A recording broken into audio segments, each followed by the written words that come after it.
Darkcast Network. Indie pods with a dark side. Warning. The following podcast may occasionally contain strong language and material that is not suitable for all ages. If you are easily offended, it is highly advised that you turn back now. However, if you're a degenerate, welcome, brethren. You've found your home.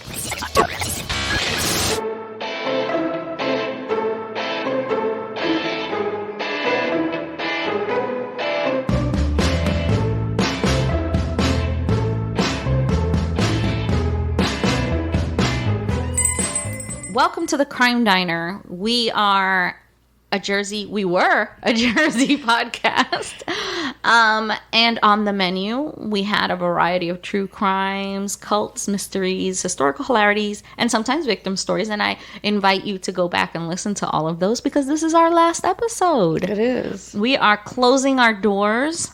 Sadly, this was a COVID production. We started before COVID. Actually, we started before. We did. We started before COVID and then kept alive through the COVID, pandemic. And sadly, we have decided to close the diner doors. Yes. Because we no longer have the energy or the time. You know what? Thinking about this, like when we first started the podcast, we went in with all the energy of two, I don't know, what would you call that? Delusional people. Yeah. Unmedicated me. Untherapized. Yeah. Untherapized Dana. And we decided to take on this freaking gigantic project. Yeah. With no knowledge or experience or anything, really. I mean, this doesn't apply to you, but this is my homosexual audacity. Like, I genuinely am like, I could do that. That's fine. Yeah, well, so what would you call it for me? You're just your regular audacity. My narcissist audacity? Yeah. Genuinely, like, I really have this part in my brain that I'm like, yeah, that'll be fine. I could do that. And just you know what? That's like not... I was literally saying to you earlier, like, she's like, what are you doing this weekend? When she picked me up on the way to your house, what are you doing this weekend? I'm like, I don't know, demo in my bathroom. She's like, oh, are you going to build it yourself? I'm like, I mean, I'm going to go as far as I can. Well, but why is that audacity? You are perfectly capable of doing those things. Maybe. No, but I just have no know-how, yes, Are. And it's just like this podcast. We had no know-how. No know-how. We really were just like, we'll figure it out. And we kind of did. And we did. And by we, I mean you. I mean, yes. But yeah. I think part of that, too, particularly with the editing, was some may call it controlling nature. Hyper perfectionism. Uh-huh. I have this, and that is part of the problem too, is I have this need to, if it's not perfect, I don't want to do it. Yeah.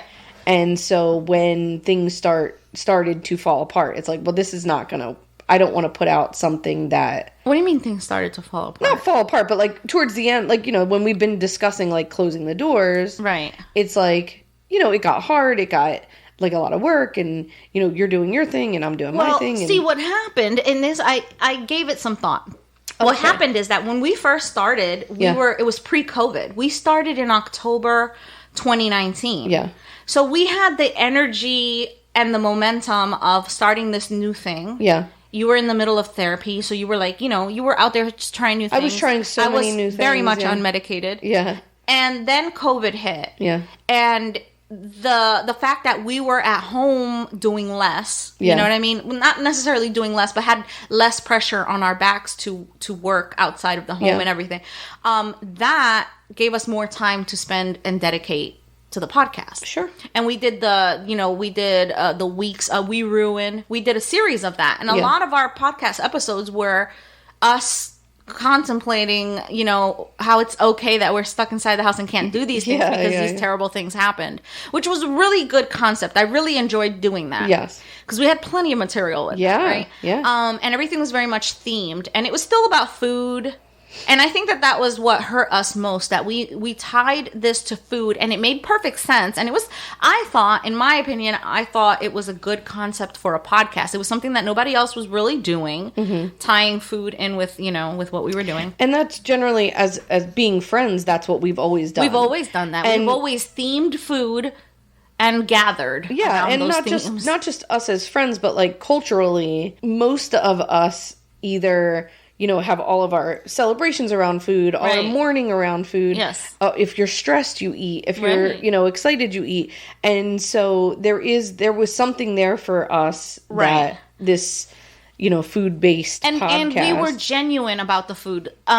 We could have done like what other people, other podcasters do. They record once a month and they bang out all their episodes, which puts less pressure. But the fact that we tied it with food, we wanted to be genuine about it. So we were actually eating the food as it. So it's not conducive to rocking out a bunch of episodes.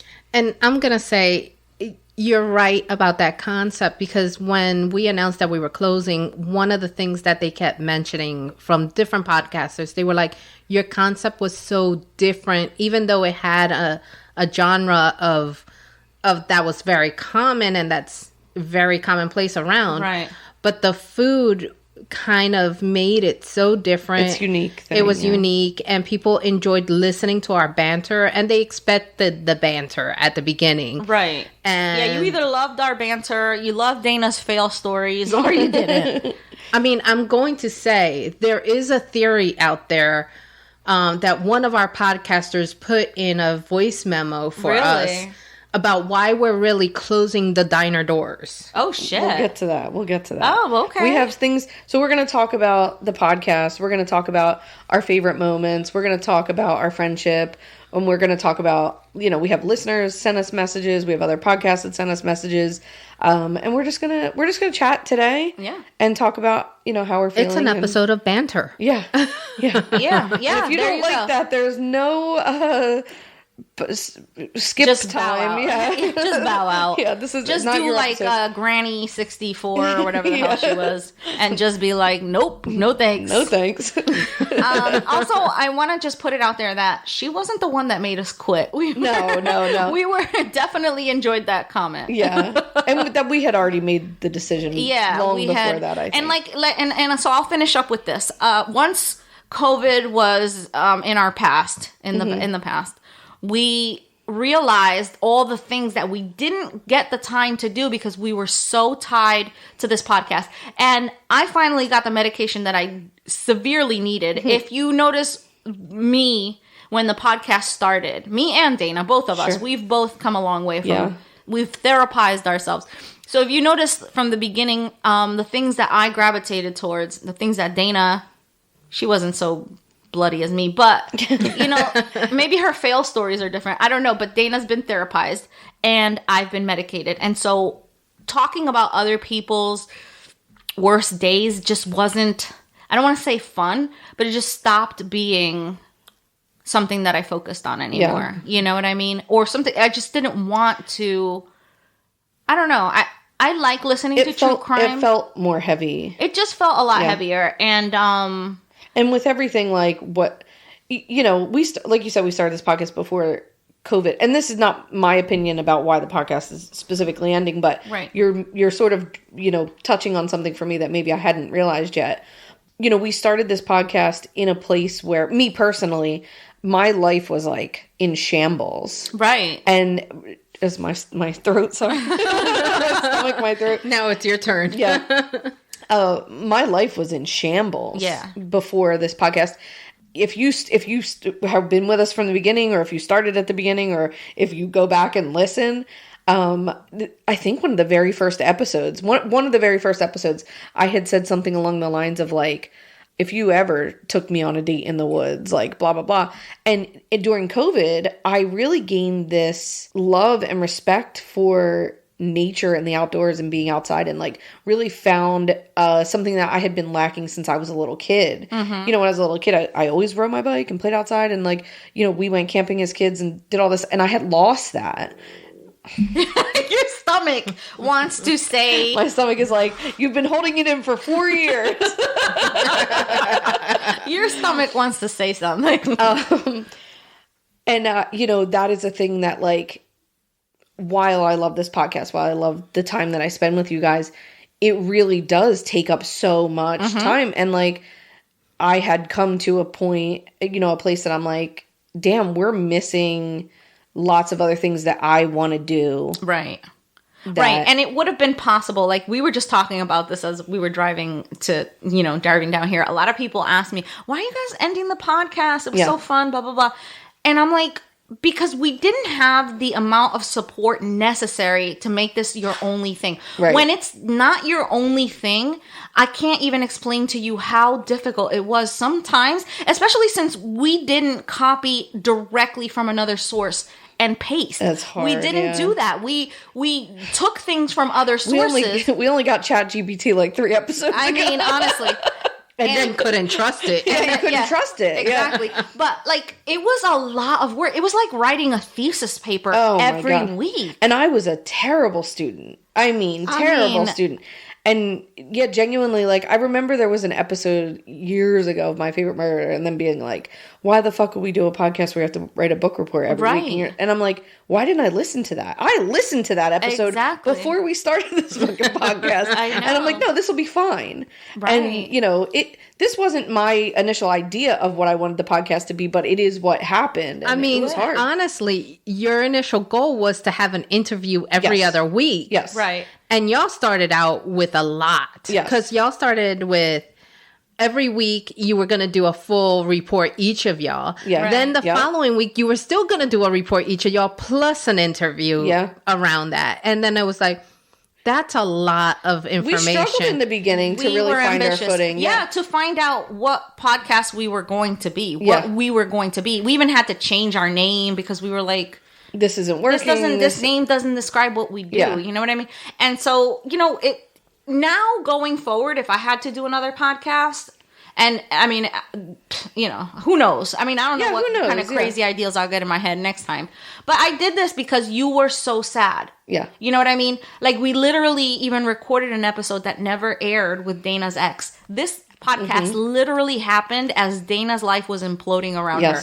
And as we were going through a pandemic. And I love Dana so much. Like, Dana is part of, and I know I'm not even looking at you because you're fucking gonna give me that. So Dana has come into my life, and it was just like she was always part of it. You know what I mean? Because Cindy's my cousin. You know what I mean? Yeah. You were stuck with me from birth. I was stuck with you from birth. But Dana just came into our lives, and it was like we didn't miss a beat, you know? And so, and you've just stuck. Yeah. So when you were so fucking miserable, and I know that everybody knows me as a narcissist. Everybody knows me as, you know, I don't give a shit or whatever. Whatever you know me for, the true me wants to take credit for everybody's happiness. Yes. She said that from day one. From day one. Yeah.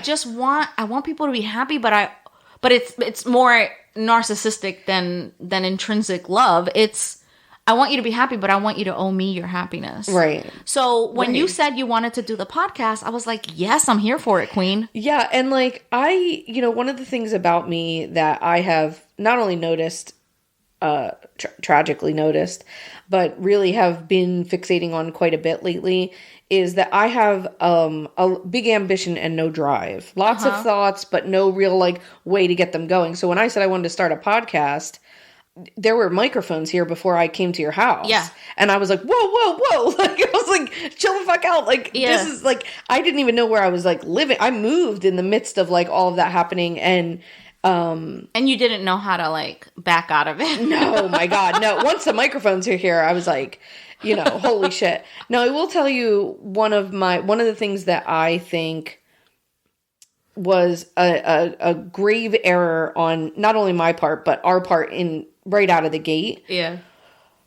Was that we didn't ask Cindy on right in the beginning. Oh my God. Yes. Yeah. Yeah. I didn't come on until episode We Have Sticky Fingers. Well, let me tell you. And that was like 40 plus episodes in. It wasn't for lack of not wanting you. I always wanted Cindy to be on it. We just, it just really like, it felt weird to like. It just wasn't finding its footing in the right way. It felt like a weird thing. And it also, when we did ask you, is because we did not want to fucking cook anymore. Not only that, but if you see in the Facebook memories, when it was just you and me, Cindy was always posting, this is their episode, Cindy episode, watch their episode. Yeah. And like, she would message me privately and be like, dude, you're not promoting your podcast. I'm like, yeah. I'm not going to do that. Like, I don't know how to do it. And she like really was integral in making this podcast any bit of successful that it. Right. And honestly, we're leaving on a high note because the last couple months is the highest downloads that's of our devastating. episode. I mean, like, we are at the peak as far as downloads. I mean, and that's not, and the peak is not that great, but I mean, it is. It is for us. You know, it is for us. And if you, and me being part of the observing from other independent podcasters, we are doing well. Yeah. And yet we're like, okay, let's leave on a high note. Yeah, well, here's the thing, and I was always afraid to do that. We had a lot of times where, you know, if in this type of industry, if you aren't like completely selling out, like, and I mean like freaking advertising, doing all kinds of stuff, we're genuine. We're what you see is what you get. Like literally, if you are a fan and you came up to us, we would be afraid of you. Oh my God. We would be. There were times where we had fans contact us, and I would freeze. Let's talk about it. Before Cindy, it was a New Year's Eve episode. Matter of fact, I was at Cindy's mom's house watching her dog. Cindy's mom was away. I was there watching her dog, and it was New Year's Eve, and the Don't Fuck with Cats episode needed to come out before midnight. We made some grand announcement, and it wasn't uploading, and it was getting fucked up, and I was literally at your mom's house, and it was 12:01, and you're like, you know, Nydia's messaging me like, it's not up, blah, blah, blah. We've ruined everything, we have to close the podcast, like just totally having a meltdown. And it was 2020 New Year's. Yeah. And so the Don't Fuck With Cats episode came out New Year's Day. I don't know, maybe the next day or 2 days later we get a message. And I'm sleeping. And Nydia like called me, texted me. She's like, we have a Facebook message from a listener and I don't want to open it. And I flipped out. Totally flipped out. I was so fucking scared, bro. I was scared of Amy in the beginning. I was scared of Amy, and we went and visited her. Yes. I was scared because why would somebody be interested in hearing us? Yeah, so that listener was Alex, and he was from Hong Kong. Yeah. And he wanted to say that, like, he appreciated the way that we handled the episode. Right. And the way that we talked about this, that, whatever.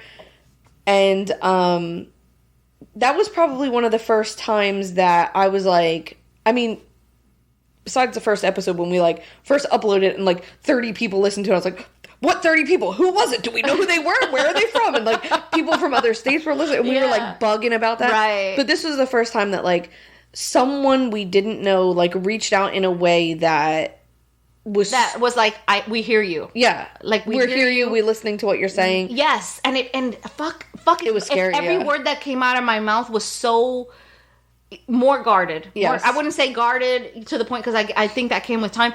But it was just like, oh my God, people are really listening to what we say. We have to be so careful. We have to be mindful. Yes.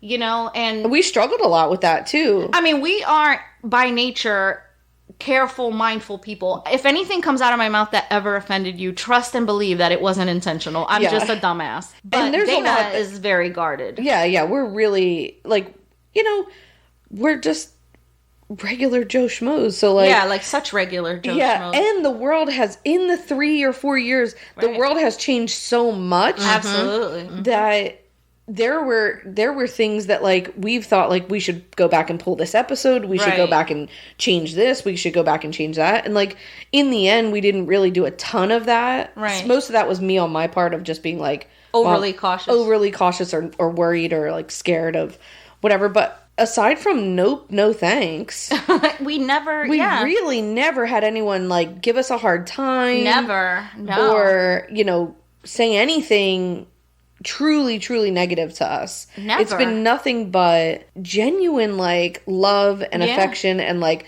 laughter and growth with us, and that is just like shockingly. Yeah. And I can't describe how many times, like somebody made a TikTok about us, about one of our episodes. Yes. And I was just like, oh my God, that was the funniest. It was the biggest accomplishment. Yeah. It felt like an accomplishment. It was a fucking 5 second or whatever the hell it was, a 1 minute TikTok. Click, yeah. And yeah, it was little so fucking funny. I must have seen that so many damn times. 'Cause Yeah. I was like, somebody thought highly enough of us where they dubbed our stupid conversation. in a cartoon form of like all these memes. It was I the know. funniest shit ever. It was so funny. It was great. And I felt like, wow, they're listening to us. Yeah. It felt nice every time we got listeners in Australia. We got listeners in Europe. We got listeners Kenya. in Africa. We got listeners like so many places Yeah. that I'm like, when I reviewed it and I count, because I wanted to know, we definitely hit almost 200 countries. Wow. that's insane. I just can't believe that there's other Joe Schmoes out there that listen to us. Not only that, but like relate to us in a way that's like, you know, they're bummed, you know, or they're happy with us, they're sad with us, they want to know about our neighbor traumas.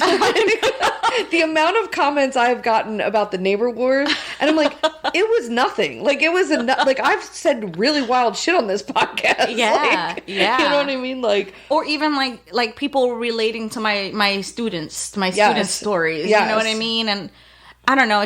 And we've met so many wonderful, wonderful people. Yeah. I mean, people that I would say are friends for life at Oh this yeah, point. yes. We met Derek. Yeah. All the way out in the West Coast. That's the one bummer that I have is we didn't get to do a crossover episode with him on our show. I know, it's fucking sucks. And he honestly, one of the messages he sent to us was, he basically said, if I don't send you a voice memo, you can't close. I mean, we just met so many people. Julene, we had other podcasts that we like super respect. Scottish Murders. Yes. Which I mean, that'll be the one regret that we didn't get to go to Scotland to go. I mean, we could record still with do her. that. She messaged us as well, and she was like, I was telling her how Nydia, Yeah. say murder now because of her. Murder. I love her. I hope she doesn't take offense. I just love it so much. She was laughing. She was enjoying it. She knows. Yeah, so I mean, we met so many great people. Like Amy is freaking ride or die now. Yeah. You know what I mean? Like, and I was so scared of everybody in the beginning. I was like, why do they want to listen to us? You know, because I mean, the fact of the matter was that we started a true crime podcast because we scared shitless about everything. Yeah, right. You know, and then once you've been through a pandemic that could have killed you, your neighbor, and your freaking dog, like you're like, okay, maybe things aren't as scary. You know what I mean? Yeah. So like, just what I remember, like specifically, was I was not that I had just figured this out, but I definitely thought that I was so fucking clever. This was like maybe 5 years ago, and I was like in a massage, and in my brain, I realized that extraordinary and extraordinary are like the same word but opposites, and I was like so fucking blown away by it, and I was like, does no one realize this? Did I just discover this? Why is no one talking about this? This is so big. And Were you high? No, I was like literally in a massage, and like I don't even know how it happened. It just was a thought that popped in my head, and I genuinely had been listening to all these podcasts, and I was like, I wanted to, you know, my initial thought was not to do a true crime podcast because while I love true crime and not, you know, whatever, love true crime, but I am fascinated by true crime, and I listen to tons of true crime podcasts. That really wasn't like what my initial thought was. And my initial thought was to call the podcast Extraordinary Extraordinary. Right. And immediately Nydia was like, no. But Well, it wasn't because of the name. It was because we were supposed to interview people every week, and like that's a tall order. yeah, so that was And my also, initial. I hate people. Well, that was my initial thought. And I'll tell you, we made leaps and bounds in interviewing people, but those first couple of interviews were rough, man. And they were our friends. They were mostly people we knew. Right. And it was like pulling fucking teeth. And I'm like, God damn, this is hard. It's difficult to interview people, especially when they're not used to talking. Yes. And, you know, because like people aren't like us. Like if you ask me what I did today, I will tell you every goddamn detail and shit. elaborate. Okay.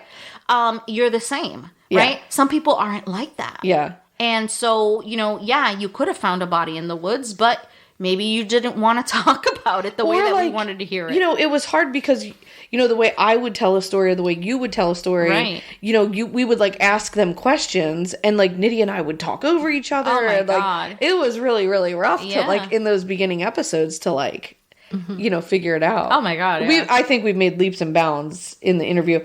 You were saying about the girl that you were talking about. I thought you were talking about the TikTok of the girl from Tennessee who. Tony. Tony. She was saying like, day one of asking to be on Wine Dine and Story Time or whatever, and she led to one of the most like shocking. Oh my God. Episodes of the I podcast. Forgot that's how we came to it. Yeah. So Tony, she's out here in Tennessee. Yeah. She likes our podcast. Don't know why. Yeah. But so Tony comes on. She does this. She wants TikTok. to come on. She does 100th episode, I think. Yeah. Yeah. She comes on. We don't know her from Adam. Yeah. She comes on TikTok and says, talking about how she wanted to be on the podcast. Yeah. So we reach out to her, and she tells us she wants to cover a famous story that from her area, from her Chattanooga. hometown. Yeah. And so, like, it turns out that it was like this really big story. Yeah. Big enough where books were written about it, episodes of Unsolved Mysteries, so on and so forth. And so we do the story with her. Dana and I take a different approach to the story. Accidentally. And was brilliant. Yeah. Accidentally. Thank fucking God that happened. And then the son of the accused wrote a book, and I read his book and their perspective. And, Dana read what everybody else has read. Yeah. And I told the Unsolved Mystery side. I told the other side, So it was nice to see both sides of the same coin, both sides of that coin. So anyway, we got contacted by the son of that was probably one of the scariest things that ever happened. Yes, it was scary because he was like, called us out on what he thought we got wrong. He was nice enough to say what he thought we got right, and that was a prime example of something that really terrified me moving forward with true crime. Right. Was that I did research. I went off websites. I went off the show. I did everything from Google. Yeah. And there's a whole nother perspective of a family and a person who said that's not what happened. Exactly. My dad was innocent, blah, blah, blah. And every other podcast that has covered that story only told that side. Right. And it really opened my eyes to like, I don't know, the media, what's true and what's not true. Right. The responsibility of being a storyteller. I definitely learned about Unsolved Mysteries and how those episodes can really, they can really bias a person. Absolutely. Bias a situation. And it was fucking scary, bro. Yeah. Like, I was like, oh shit, you mean to tell me that they can make things look a certain way, that the actor portrayals can look like a suspects, and maybe with a jury watching that, an innocent man could go to jail. Yeah. You know what I mean? So I don't know. It was just and he was mind-blowing. He was an interesting interview, a very difficult interview. Yes. He mastered my skills in editing, I think. my God, he honed them. I learned a lot from that episode. Yeah. And he was very gracious too, because he knew, I think, how tough that was. Yeah. And how tough it sounded, because he reached out later and was like, man, you made me sound smart. Yeah. Well, the thing was, he asked for the raw footage. Yeah, he'd been wronged a couple of times. He wanted the raw footage, so I gave it to him. I didn't really cut anything he said unless it was like, repetitive or whatever. And that was another situation where we were very scared, and he was actually really nice and respectful, and he was apprehensive. I had to talk to him on the phone a couple of times. Like it was, and that's the other part, right? Is like we're doing producer roles. I mean, interview roles, like just everything that we were just like, I didn't know. All these big podcasts have researchers working for them. Yeah. They have, you know what I'm saying? Writers and they have editors. Writers, researchers, editors. Jesus Christ. They have everything. We were doing it with a full-time job, full-time families, full-time load, because I have like a million things that I do. Yeah. And and Dana has like a great social life. Cindy's the only one that ain't doing trying to shit. date and shit. The fuck? I know. We heard all those stories. So we were really just fucking out here, floundering in the floundering, just trying our best to create a product. And you guys still really loved it, showed us love, and nothing. We just never expected it. Genuinely never expected it to be what it is. Some of the messages that we got, the general messages, were very kind and understanding at the fact that we were closing the diner. I'm sure, because they know the work. Yeah. And no, this is just listeners. This is not even the podcasters. Oh.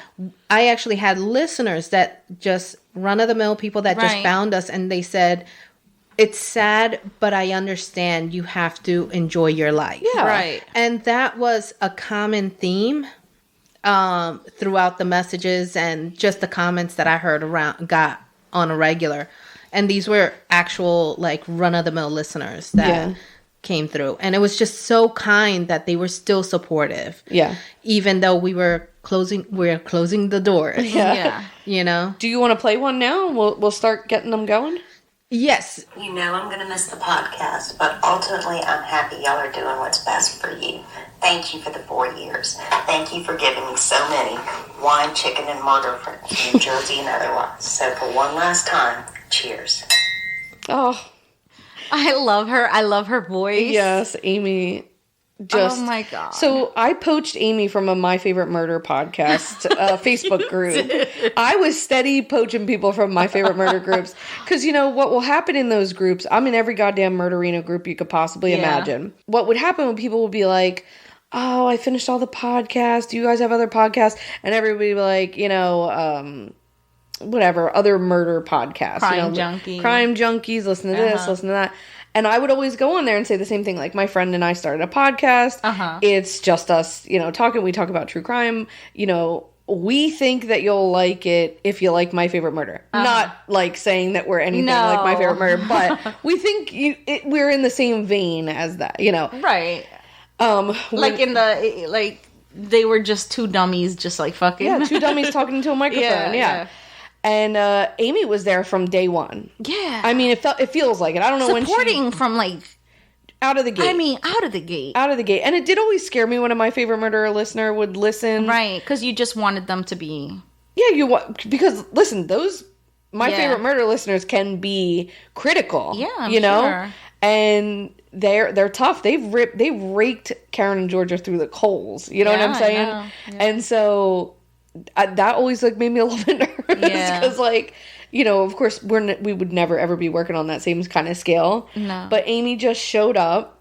Yeah. What feels like on episode 1. Yeah. And just supported us from day one. From day one. No questions asked. Yes. Just supported us. Oh, this is the best. This is the great. We love it. Yeah. And funnily enough, like I'll see Amy in other podcast groups that I listen to. Like she's in a Dollop podcast. Oh my God. Amy is a podcast listener. You know what I'm saying? Like, yeah. And that's like the kind of people, you know, I listen to 1 million podcasts. It's all I listen to. I don't, you know, for years I didn't watch TV. I'm like just sort of starting to watch TV again. I mean, and I feel like sort of Amy is in that same vein where like that bitch will listen to every podcast and she just like supports it, you know? Yeah. See, like I'm a listener. I'm not a supporter. I'm like a fair weather friend. Yeah. Which is why this podcast didn't take off because, you know, we had so many of me. Yes, exactly. Yeah. There is a very kind email I'd like Nydia, you like to read? She loves it. Oh, no. That's what it's titled. And this is from Sunrise. I just recently found out that the podcast is ending, and it hit like a knife. Oh, I listen late evenings, and your little group has been such iconic to me. Oh my God, we're iconic. Thank you for sharing your lives with us. I loved how you shared your parts of your days with us, some serious and some comical. I loved the sounds of your laughters. Oh my God, the one laugh that had me wondering what the fuck was that sound. I was rolling in laughter into tears. You all had great ideas to share to us, and I thank you so much for this. The whole way the podcast was set up was brilliant. From stories shared to that tiny food prayer cult to leading into the stories. You were such a huge part of my world, and I hope none of you fuck all the way off. Thank you all for being you, and for letting us into your lives. I, for one, shall truly miss the podcasting and your little team that greeted us each time. Be well, do you, and remember, if you guys ever decide to do another podcast, we would all be listening.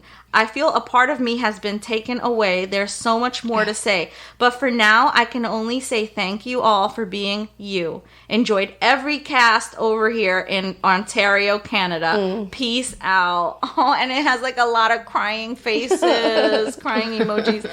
Oh, same. Yeah. Same. It's so bittersweet. Like, people keep coming up to us like, how do you feel? How do you feel? And I'm like, of course I feel... Just because it's sad doesn't mean that it's a bad decision. Yeah, no, I feel like a huge sense of relief in that, you know, the workload will be less. Yeah. But yeah, I feel so sad. Yeah. You know, I feel so sad about it. Because for us, I mean, at first it started out with like the little lie every podcaster tells themselves, oh, we're going to quit in 2 months. We're going to be able to live off of this. Yeah. Oh, my God. Oh, my God. The way I'm like, if we could get 10,000 listeners, come on, we're as good as them. We're as good as this podcast. Like, we're funny. And it, you know, it was so much more than that. I mean, a lot of it has to do with luck. So, you know, I mean, we're here and, you know, we tried to do our best and it was just taking up way more than we could. We didn't want to half-ass it any more than we were already half-assing it, you know? And I think that really turns people off, you know? Yeah. Like, you can sort of tell if people are starting to pull away. Yeah, and I really didn't want to put out something, and like that feels a little disrespectful. Like, yeah, to the people absolutely, who've always supported us, exactly. And we're not like being like overly hard on ourselves. Like, that's a genuine, you know, we talked about this incessantly before we pulled the plug, you know? Yeah.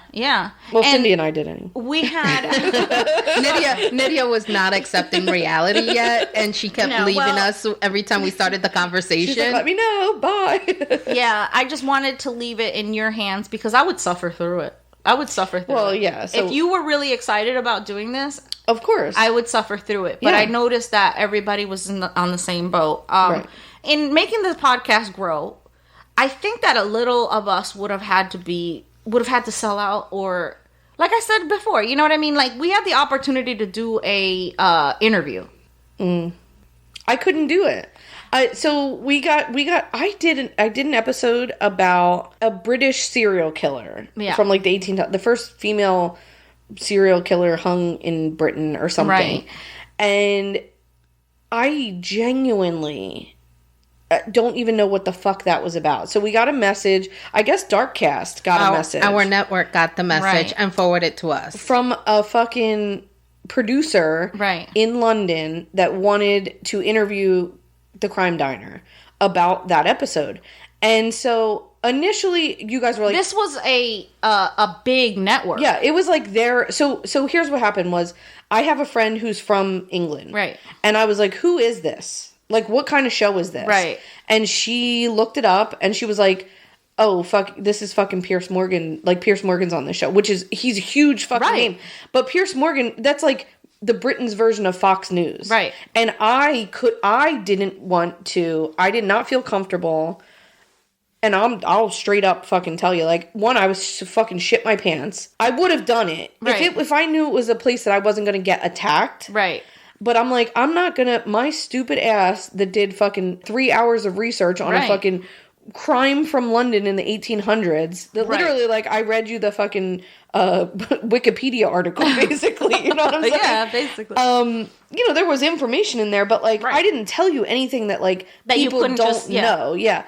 I'm certainly no fucking expert on the crime. Right. Or on crime in general. Like, there was a person who wrote a book about that whole thing. Right. And so I really was like, I'm not the one, dude. It ain't me. And also, I said some wildly liberal nonsense on this podcast. Like, I'm not about to be attacked on some British Fox News. Like, it's just not going to happen. Right. And I feel like that was probably a disappointment, certainly for Darkcast, but maybe for you guys as well. It could have.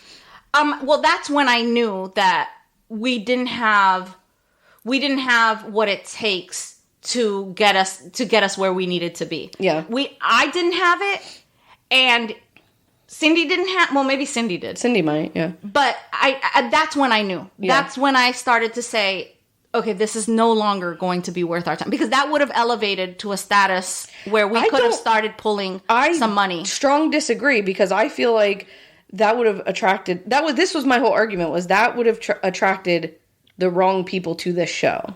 I was afraid it was going to attract a bunch of right-wing people that would listen to this podcast and then be like, you know, saying crazy shit to us on the internet, or like saying wild, like if. But when you're in the spotlight, show business, that's even negative attention, it's the numbers. It's the numbers. Yeah. But even if we would have had 1 million negative fucking reviews on Apple, we would have had 1 million reviews. You know what I'm saying? Like, and the whole point is that I realized that we are not self-promoters from that point. Sure, yeah. We were never. I was not like, I got spooked off of Facebook. You guys will notice that I'm not on Facebook hardly ever anymore. I got spooked because my own father, who fathered me, fucking liked a comment. I wouldn't say fathered you, but well, no, he didn't father me. He created me. Yeah. I have his DNA. But he didn't raise me, so we have a fucked up relationship. So he liked one of my fucking posts. Yeah. He friend requested me, so I was like, peace out, Facebook. Yeah. You know what I mean? So clearly I'm not in the headspace where I was still scared of our fucking fans. Yeah. Like, we're not self-promoting people. And so, you know, when would you started have to done see the interview if it was one of your stories? that's the thing. When I asked myself, I can't be mad at her, because I would have felt the same way. Yeah. I felt like you. Yeah.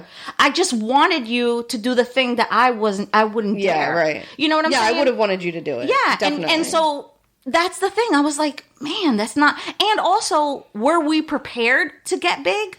Were we ever prepared to get big? I mean, maybe, but like, no, I wasn't.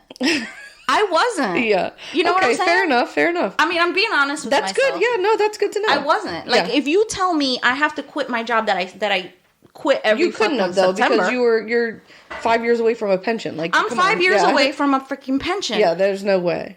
And I didn't want to jeopardize a career that I worked my whole life for. I mean, there was 100 times where you're like, yeah, I can't talk about that because of my job. I can't do it. Yeah. So, I mean, I don't know, man. Yeah. Like, all I'm saying is, like, that was the moment when I realized we don't have that. You know makes what I mean? sense. Yeah. I was just as scared. Yeah. You know what I mean? I really wish that I could have said, oh, she could have made us all fucking, you know, come up.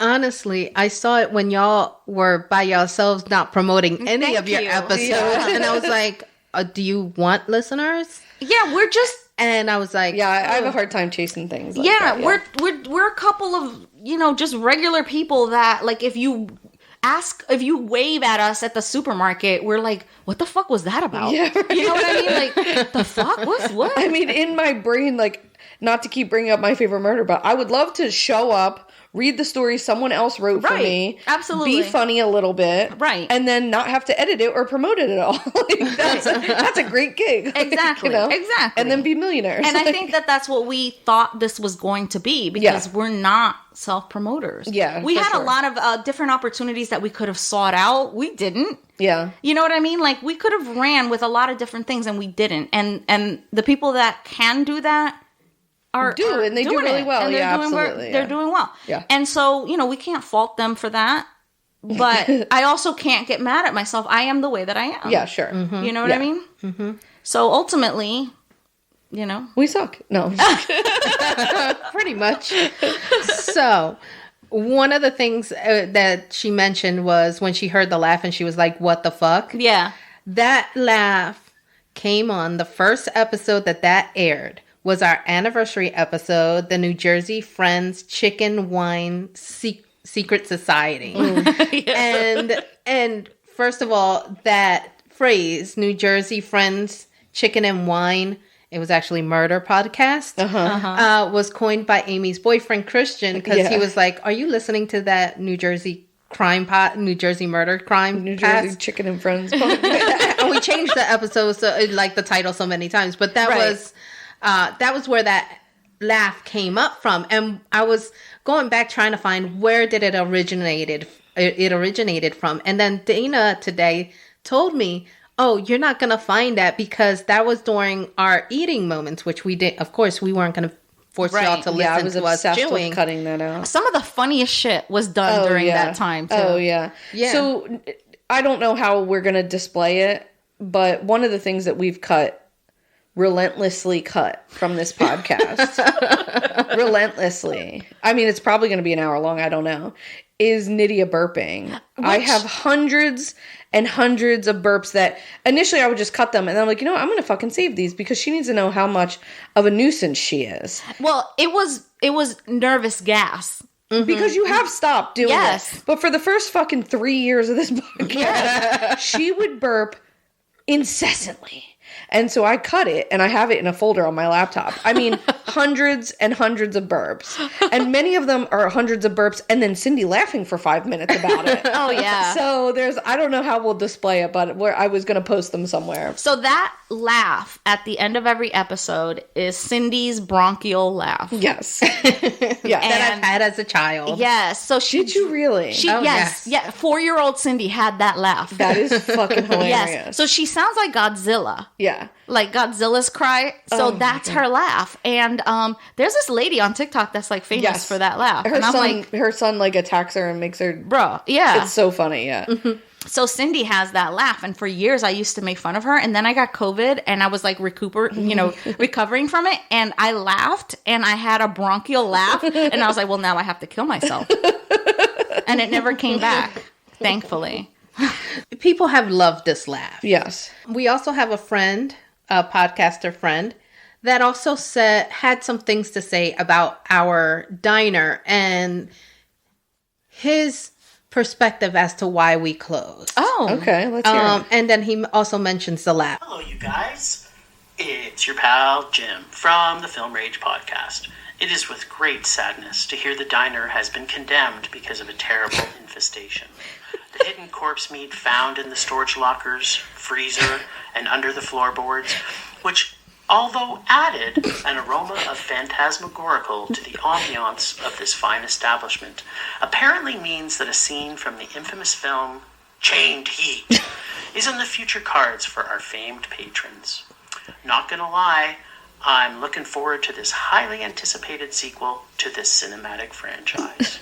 I fell in love with your food porn that our lovely Cindy has provided over the years, but continue to frequent this culinary adventure because of the comedy, stories, and friendship you've shared with all of us.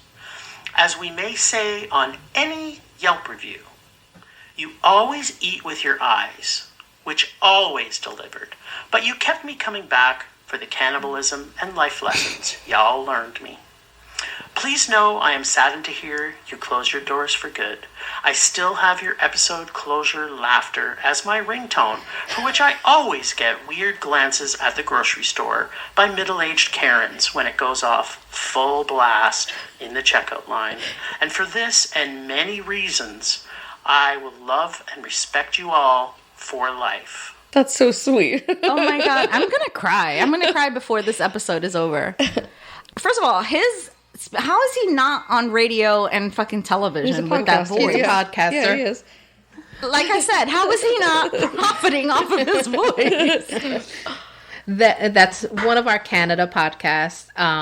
That's one of the people that we get listens from in Canada. Okay, all right. But yeah, they're fantastic. Great supporters, and he's looking to see what we have next. And he says, much love and rage to you. Because they're the Film Rage podcast. Yeah. We met such cool people doing cool podcasting out there. And honestly, kudos to everybody trying podcasting. Because it's not easy. Yeah. It's a lot of fun. It is so fun. Yeah, because even after the fact that we realized, okay, we're not going to be famous overnight, it was still fun. Yeah. It was still fun. You told the best stories.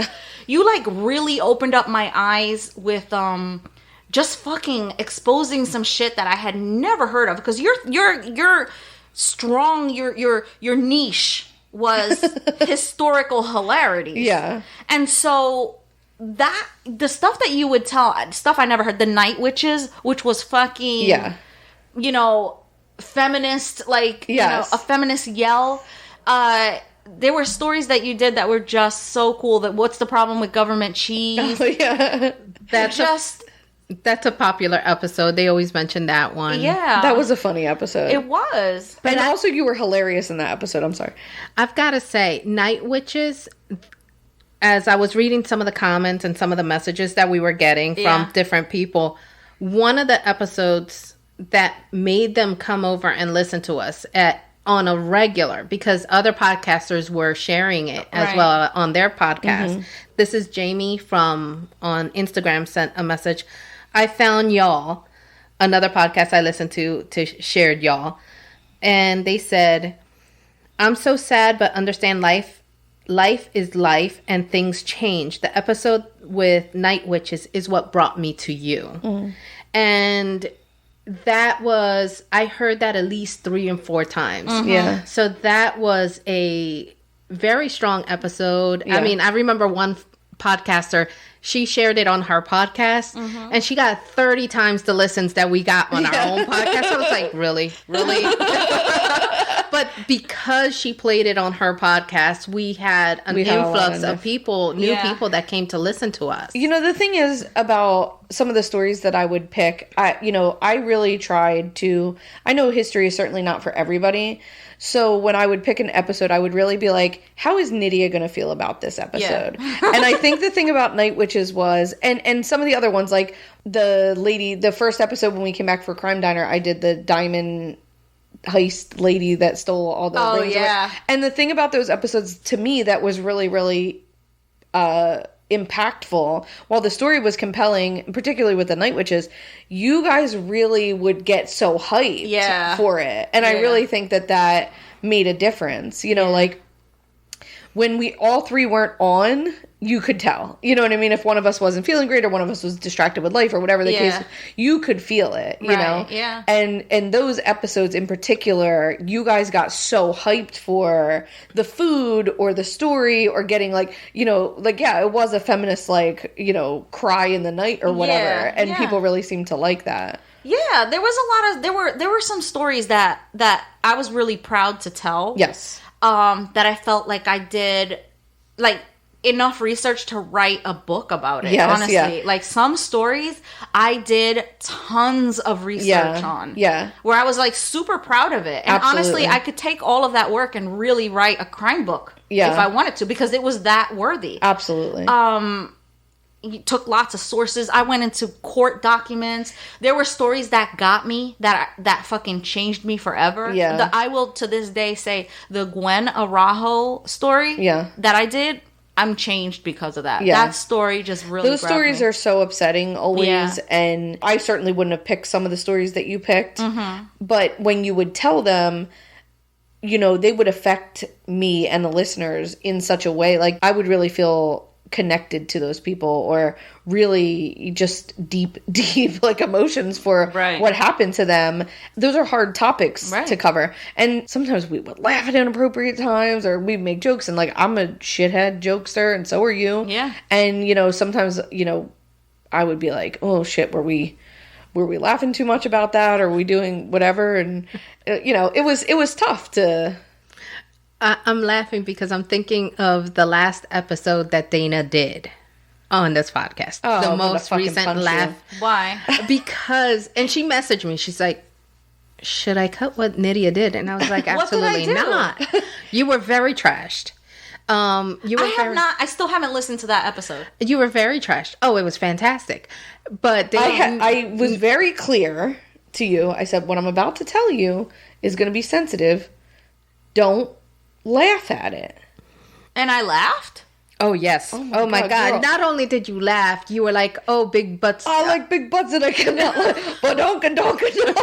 Oh my God. Oh, shit. And I told her, leave it in. I left it. Leave it in. And let me tell you one of the things. Okay, so one of the messages I got from a review for that particular episode, Drunk Nydia is the best Nydia. That was another podcaster that wrote that. Another one said, Crime Divers pod said, we will miss your pod so much. I have laughed out loud so many times at your personal stories. Have loved the true crime stories. Cindy, your food always looks amazing. Dana has such great and infectious laugh, and drunk Nydia is just the best. To be honest with you, like a lot of the storytelling, like there was a lot of cringeworthy moments where like I don't like to listen to the sound of my own voice, and I'm like, oh my god, I sound like that, and like, you know, like little things, you know, like words that we tripped up on. Oh my god. And I'm like, oh my god, I can't believe I mispronounced this, that, or the other. But some of the stories that we told on the pod, I would laugh out loud. Yeah. Because I'm like, I can't believe we are sharing this with people. Yes, bro. Or the time that we found out Nydia does not know geography whatsoever. Shut up. And that was the episode, You Shouldn't Eat That, or I Wouldn't Eat That If I Were You. Eat that if I were you. And Nydia was talking about, was it a British story or a French story? No, it was a French story. I was talking about a poisoning happened in French that like maybe the CIA did. I don't know, whatever. But you did the French one, and she did another one in another country, and it was just out there. It happened to be in the UK, it and must she have been was in like, Ireland or something, because she was saying like, and she was all over the place, and was like, but the UK and England, and we were like, no, and she's like, Italy, right? No. Okay. Here's the thing. English is not my first language. However, they teach geography in Spanish. Okay, so I get confused with Europe and England. Yeah, I always confuse those two. Europe is the continent. England is the country. Yeah. So I always confuse. But the UK those is two. also different than England, right? Great and that's Britain. what we were talking about. And what was funny at the time, I was dating a girl who was like fucking way too smart. And we had been on a walk later, and there was just funnily enough, and honestly, knowing her now, like that bitch probably like planned it. But there was a weird Ireland map, like a topographical map that was like made out of balsa wood that was all like whatever.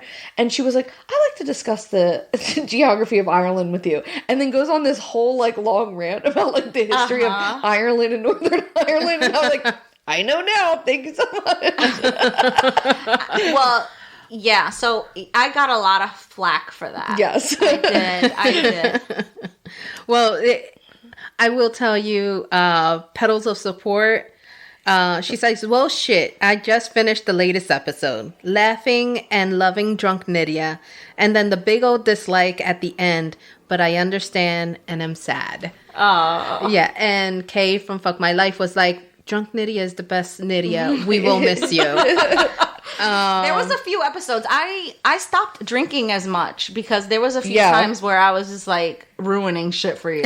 Oh my god. And the drunkenness is fun to a point, but when you are trying to tell the story, it's tough because you interject a lot and you laugh a lot, and I'm like, this is very serious. And I understand that, but like it's all to complement your storytelling abilities, because I was like wrapped around. I was like, if I could crawl into her mouth, I would have seriously crawled into her mouth a few times. Do you think you would have liked to tell stories instead of cooking or something? I think, well, when I came on board at the beginning, I did have stories to tell. Yeah, I remember. But I am not a storyteller like you guys, you know? I am a quiet person. I'm very careful with my words, very deliberate with my words. And I don't think I could have relaxed to the point that you guys are relaxed when you guys are speaking. Yeah. We did get there, but in the beginning, we were a fucking mess. Oh, yeah. Mm-hmm. We were a mess. Yeah, like, it's so funny, too, because we would, like, sit behind the mics. Like, I remember we initially started recording in Nydia's bedroom. And I have... It's not like that. What do you mean? No, we started recording in my office, downstairs in the office, but my dogs were making too much noise. Yeah, but the first episode, all of the very beginnings of the episodes were upstairs in your in your bedroom. Yeah, I have a it's like a little like cutout like a living space. room area in my bedroom. bedroom. And it worked. I mean, it wasn't perfect, but it worked. Right. Mm-hmm. But we literally had guests in my bedroom. I was like, this can't be the place we record. I remember we like sat down in front of the mics and like just like, this is gonna be fine. And we just like started talking. I'm like, oh, Like, neither of us, like, just knew anything. So, like, I remember when you came on, like, the first couple of times, and you were just, like, really nervous. You were, like, really, like, apprehensive to talk, and, like, it's intimidating to sit behind this microphone. It is. And still to this day, I mean, thankfully, that's why I don't talk that much. I'm like, because I trip over my words, and usually I'm only going to talk when I have actual like content to provide. Yeah. Like the story where I fell and slipped across the floor. Which and was I'm still laughing about that. Or when she sent the video of her naked body to the Crime Stoppers. Crime Stoppers. I did not send it to Crime Stoppers, but yes, almost. McGruff the dog. McGruff the time dog. Hey, McGruff the crime dog follows us on Twitter. That was another one. When McGruff the crime dog started following us, I fucking damn near shit my pants. I know. Cindy sent McGruff the crime dog is following us on Twitter. I'm like, what? And not only did McGruff follow us, but he commented on various things and posts that we posted. Totally I was psychotic. like, I know. I'm like, I'm in love. Yeah. We've reached the pinnacle. Yeah, I mean, it's an 80s kid's wet dream. Genuinely. Genuinely. Honestly, I think there was a time where I thought I could have married McGruff. Yeah. He was a handsome fucking dog. Do you remember from, like, the 80s, there was this dog with, like, a black eye? He had, like, a long nose. He was, like, a cartoon dog. I think he might have been, like, a Budweiser dog or something. Okay. Anyway, my mom used to take me to the bar with her when she was a kid. Of course she did. It was called Brownies. It was like this little bar on the side of, like, I don't know, whatever. And there was always, like, all these Harley Davidsons outside. And I don't know why the fuck we would be there. But, I mean, I know why we were there, but we shouldn't have been there. Right. But one time there was, like, this dog. I think he was a Budweiser dog or something. And he had, like, Spuds McKenzie kind of dog? Yes, that's exactly right. Okay. And he was there at the bar to, like, hang out with the kids whose parents were drunk or something. I genuinely think that's what it was. It was an outreach program. Now, like, as an adult, I think about that sometimes. Like, what the fuck was going on there? Like, really, truly and truly, what the fuck was going on there? The amount of love that Dana has received for her stories and her hijinks and all of that. All of the fucking hijinks. And even today she told us something and we were like, you never told us this. We would definitely remember this. Share your story with the listeners. Because she was like, I've definitely told this. And we were like, absolutely not. I've told this on the podcast. Somebody, if you're listening, let us know if you heard this story.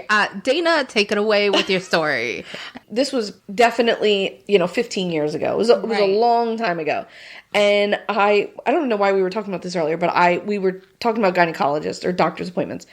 And I was saying that a million years ago, I had gone to the gynecologist and my periods were very irregular.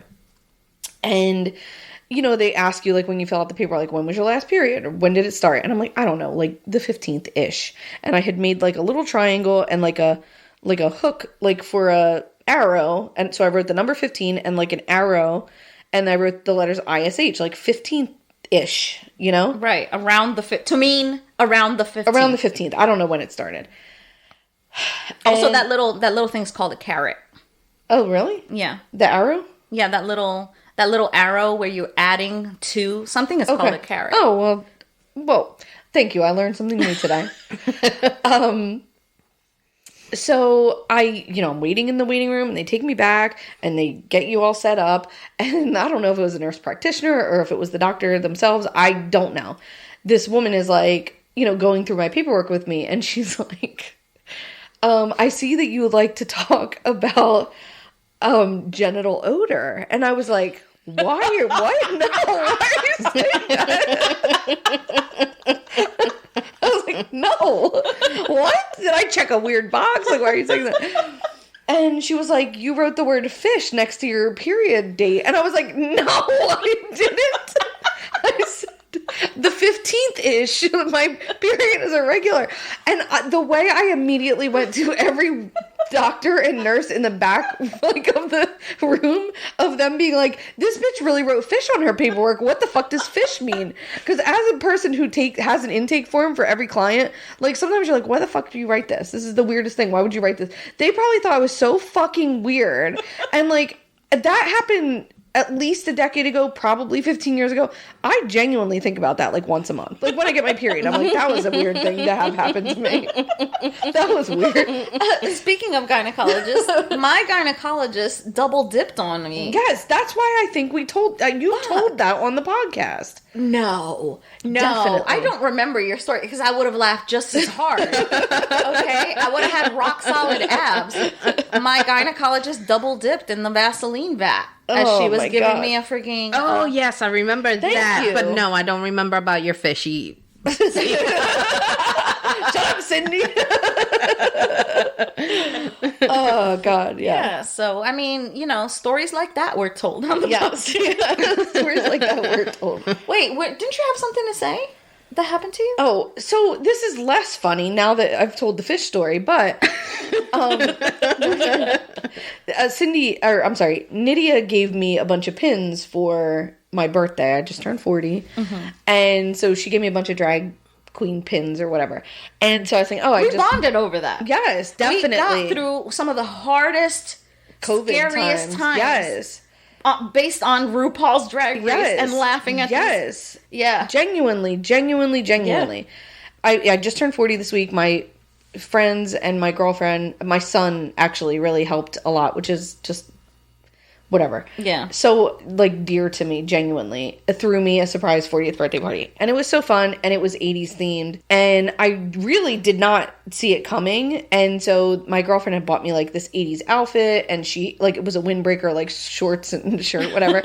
And Did she do that? Yes. It was a literal pink and purple, like, blue windbreaker outfit. You look like the girl from Napoleon Dynamite. Yes. Well, wait. So, and she bought herself this, like, pink A-looking dress, and she had, like, a fanny pack and whatever. And so, the night before the party, we had went on a booze cruise, like a gay booze cruise.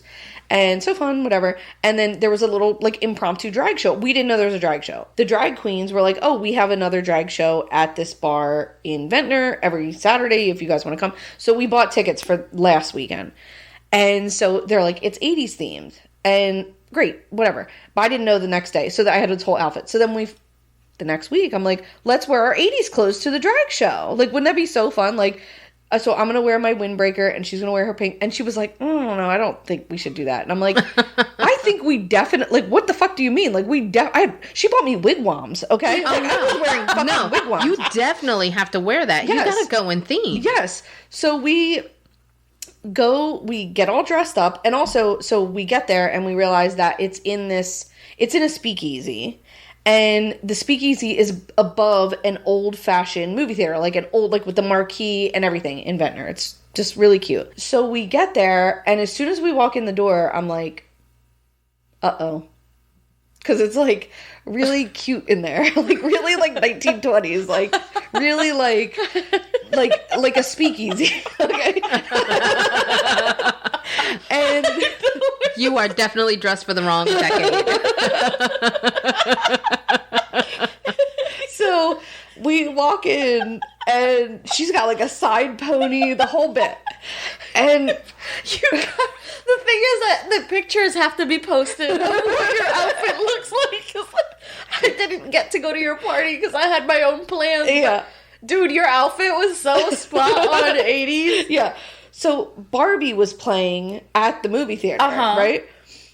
So we get in line for the drag show. Literally the only people dressed up. Only. And I mean, everybody's like fucking to the nines. Like in their like drag show attire. Like with their sparkles and their whatever. And we are like, I'm in a fucking windbreaker with wigwams, okay? And she's in a fucking literal, and she's like, we look like fucking Ken and Barbie. We look like fucking Ken and Barbie. Yes, She's like, what the fuck? Weren't they shorts? Yes. She was like, if you took your shirt off, like the undershirt, you would look like fucking Ken. It was Ken's shorts. It was so upsetting. And then so the drag queen came out and she does her first number and then she comes right up to us. She's like, hey, windbreaker.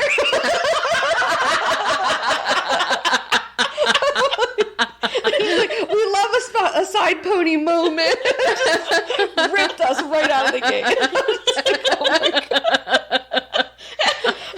You were on theme. They had to to acknowledge it. Yes, they did. Always trust Erin. She was like, I don't know. I don't think this is a good idea. Oh my God, it was so fucking funny. She did get fat shamed, though. Really? Not by a person in the audience, an old lady. No. Yes, because she got up, because we didn't have ones because we're fucking assholes. So she was walking around trying to find ones. And this old lady, I didn't even realize Barbie was playing there.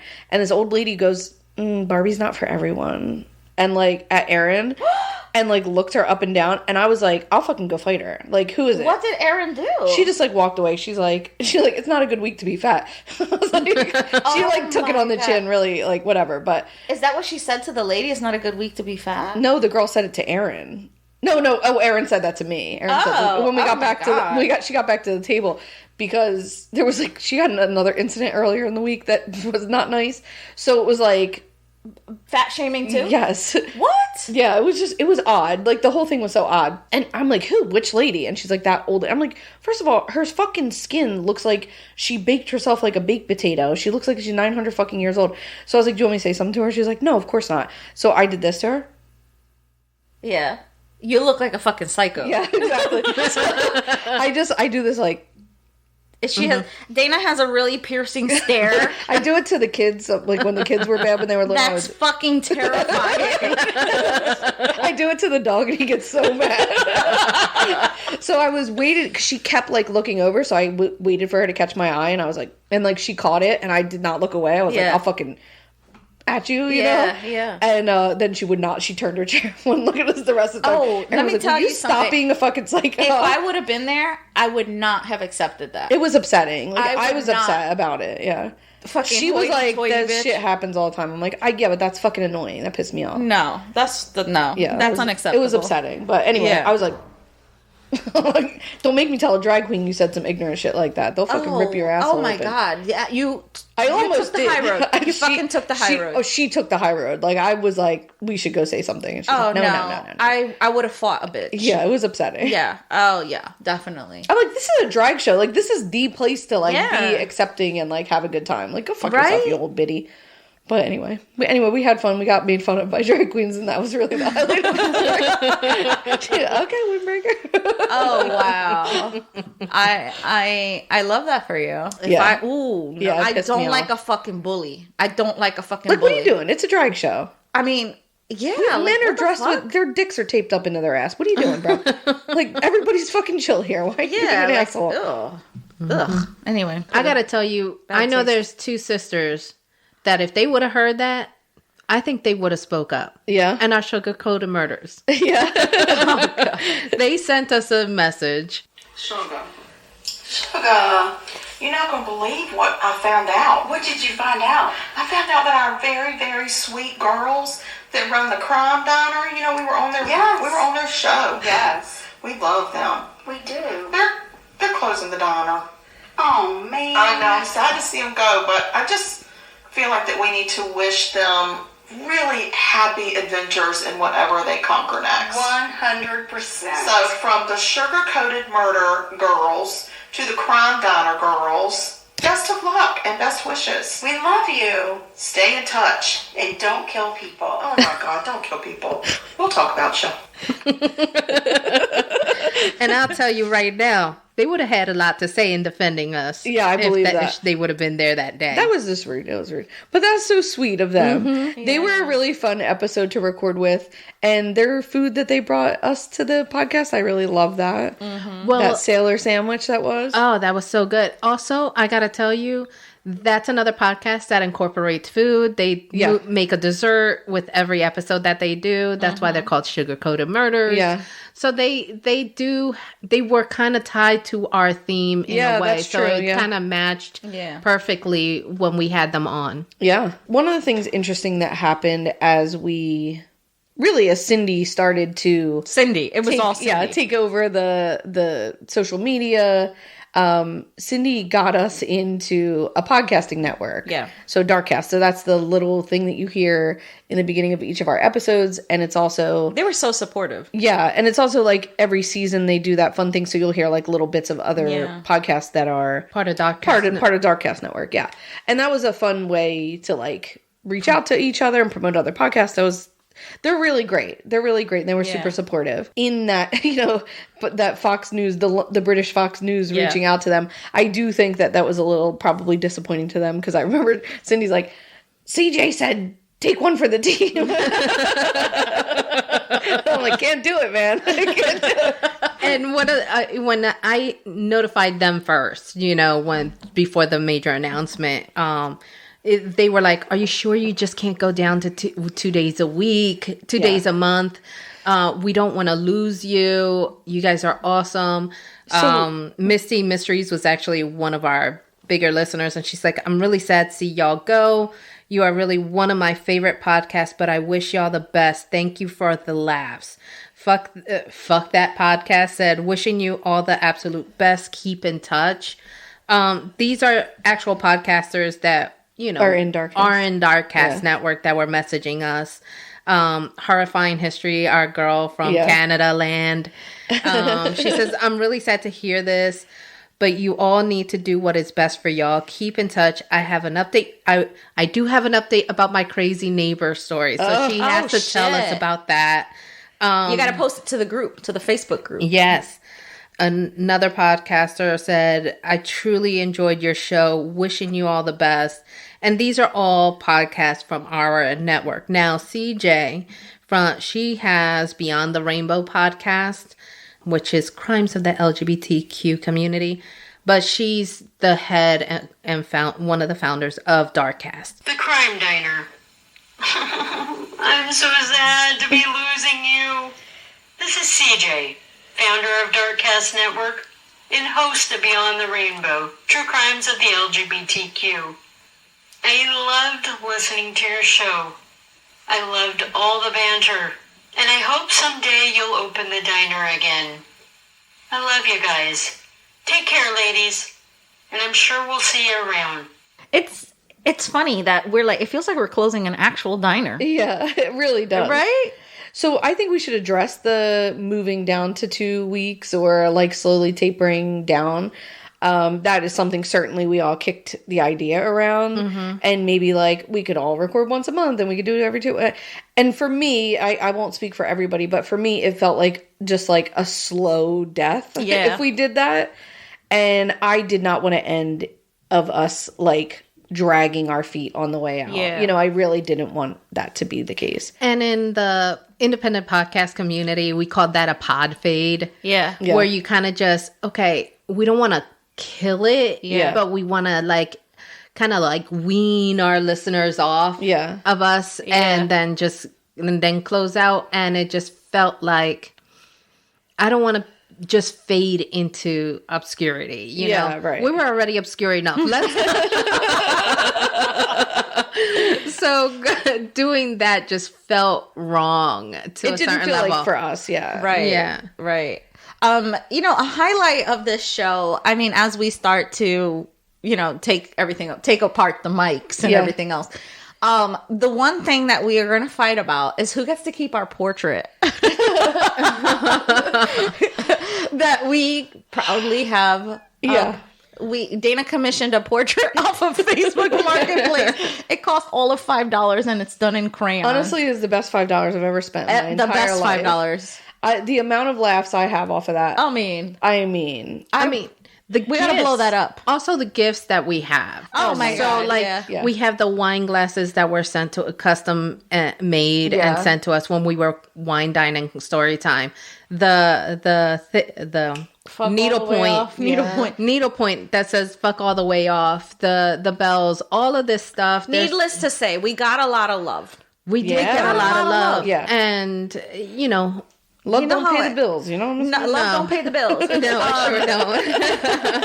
But I felt rich in love. Yes, absolutely. But I am thankful that at least it paid some of the food bills. Yeah. That's really honestly like Patreon was so helpful in that. Oh my god! Certainly drunk Nydia would not have been possible without Patreon. And also drunk Nydia. Drunk Nydia was never helpful. Patreon was helpful in that took us on a trip to Atlanta. Oh yeah. You know, that we didn't have to come out of our pocket for that, really, at all. Paid for our mics. Yeah, our upgraded mics, absolutely. our upgraded equipment. I mean, that gave us another year of this podcast, was the upgraded mics. Genuinely. I mean, because the mic situation was rough. Yeah. And Patreon was, I was apprehensive about Patreon from the door. Yeah. Dana never really wanted to do Patreon. I just didn't feel like, wanted to put out the best product that we could, and Dana never felt. I did not think we would be able to. And listen, Amy, I know what you're going to say. And I appreciate it. But, you know, and truly, it's not me being like, you know, woe is me. I genuinely felt like if we were going to be taking people's physical money, we needed to be giving them what they were paying for. And I just we already couldn't keep up. And I was like, we're not going to be able to do it. And it always was something that like really bugged me about taking people's money, which genuinely helped this podcast. I truly, and people just came out of the gate $20 a month. I mean, like I was like, oh my God, what the hell? They were paying more for us than for Netflix at the time. Fuck. And I could not wrap my brain around that. That was so startling to me. I know. And like mostly that is they loved us, right? Yeah. Like and they showed it to us, and that really was helpful, and it made so much more possible than we ever could have thought. Oh my God, yeah. Yeah. And as a matter of fact, when we started Patreon, that was the anniversary episode. Yes. Yeah. We had so many changes go on from there. In that year, after we ended that year in December, we ended up changing our name to the Crime Diner because we realized, people think we're a literary podcast. Yes. Yes. That we ain't. When people were like sharing our podcast, here's another literary podcast. I'm like, oh, honey, you don't listen. No. And so here's a literary podcast. It is a true literary podcast that does books. Karen does chiclets. Hello, Dana, Cindy, and Nydia. This is Karen from the Chicklet podcast with Karen and Aubrey. Aubrey would be here if she could, but unfortunately I forgot to kind of tell her that I was going to do this, and we didn't have time to set up a meeting. I just want to say that over the years you guys have made me laugh and like tear up sometimes, and just I love your friendship. I'm so happy that you're going to be able to spend more time together as friends and not necessarily just making content. That's really, really important, and it's something that, you know, Aubrey and I have struggled with in the past as well. You guys have been a very amazing presence as far as your podcast. I love your podcast. You like, it's like getting together with old friends, and I will miss it. But I'm happy for you guys and whatever you're going to be pursuing afterwards. And your podcast has infinite re-listenability, so I'm sure that I will still be recommending it to friends. But happy last episode. We'll miss you, but congratulations on an incredible piece of creative work. We'll see you online and whatever you're doing next. She had reached out not too long after we had made a decision to close the podcast to do an episode. And I was like, how do I tell her that we're closing? Yeah. And we had people reaching out, hey, can we do a crossover? Can we meet up? Can we do this? And all I kept doing was like, I don't know if we can. Yeah. Because I didn't know how soon we were closing the diner doors. I didn't know how soon everything was going to happen and how quickly we could get together with some of these podcasters. But we did get together with a podcaster multiple times. Yes. We did the rewatch recap and did that crazy episode. What was that movie called with the Broderick story? Yes, the Betty Broderick story. I went on. He asked me to join him for a gay episode talking about coming out and just being out and true. And he had me on and discussing our life. Yeah. I really enjoyed him. Yeah. Oh, yeah. And that's Yeah. Dustin. He has 2 podcasts. He says Dustin Can Read. Again, literary podcast. And then he also has the Rewatch Recap, which he recaps old shows with other people. Oh my God, some of his TikToks with this one podcaster is hilarious. But let's listen to what he has to say. Oh, guys. Man, I'm so sad to see you off the air. I mean, what am I going to look forward to every week? Just kidding. But still, really, I mean, you guys turned out to be my favorite true crime podcast, and you were so easy to listen to with your friendship and all the fun stories you had about your everyday lives. And I really am going to miss it. I'm going to miss all the cool, like, concoctions that Cindy came up with, that, you know, for whatever theme you had for that week. I'm going to miss Nydia's stories about her school and about the students and all the cool, funny things that happened there. And, of course, I'm going to miss Dana just talking about her life and all I don't know how she gets into such wacky situations, but it's always fun to listen to.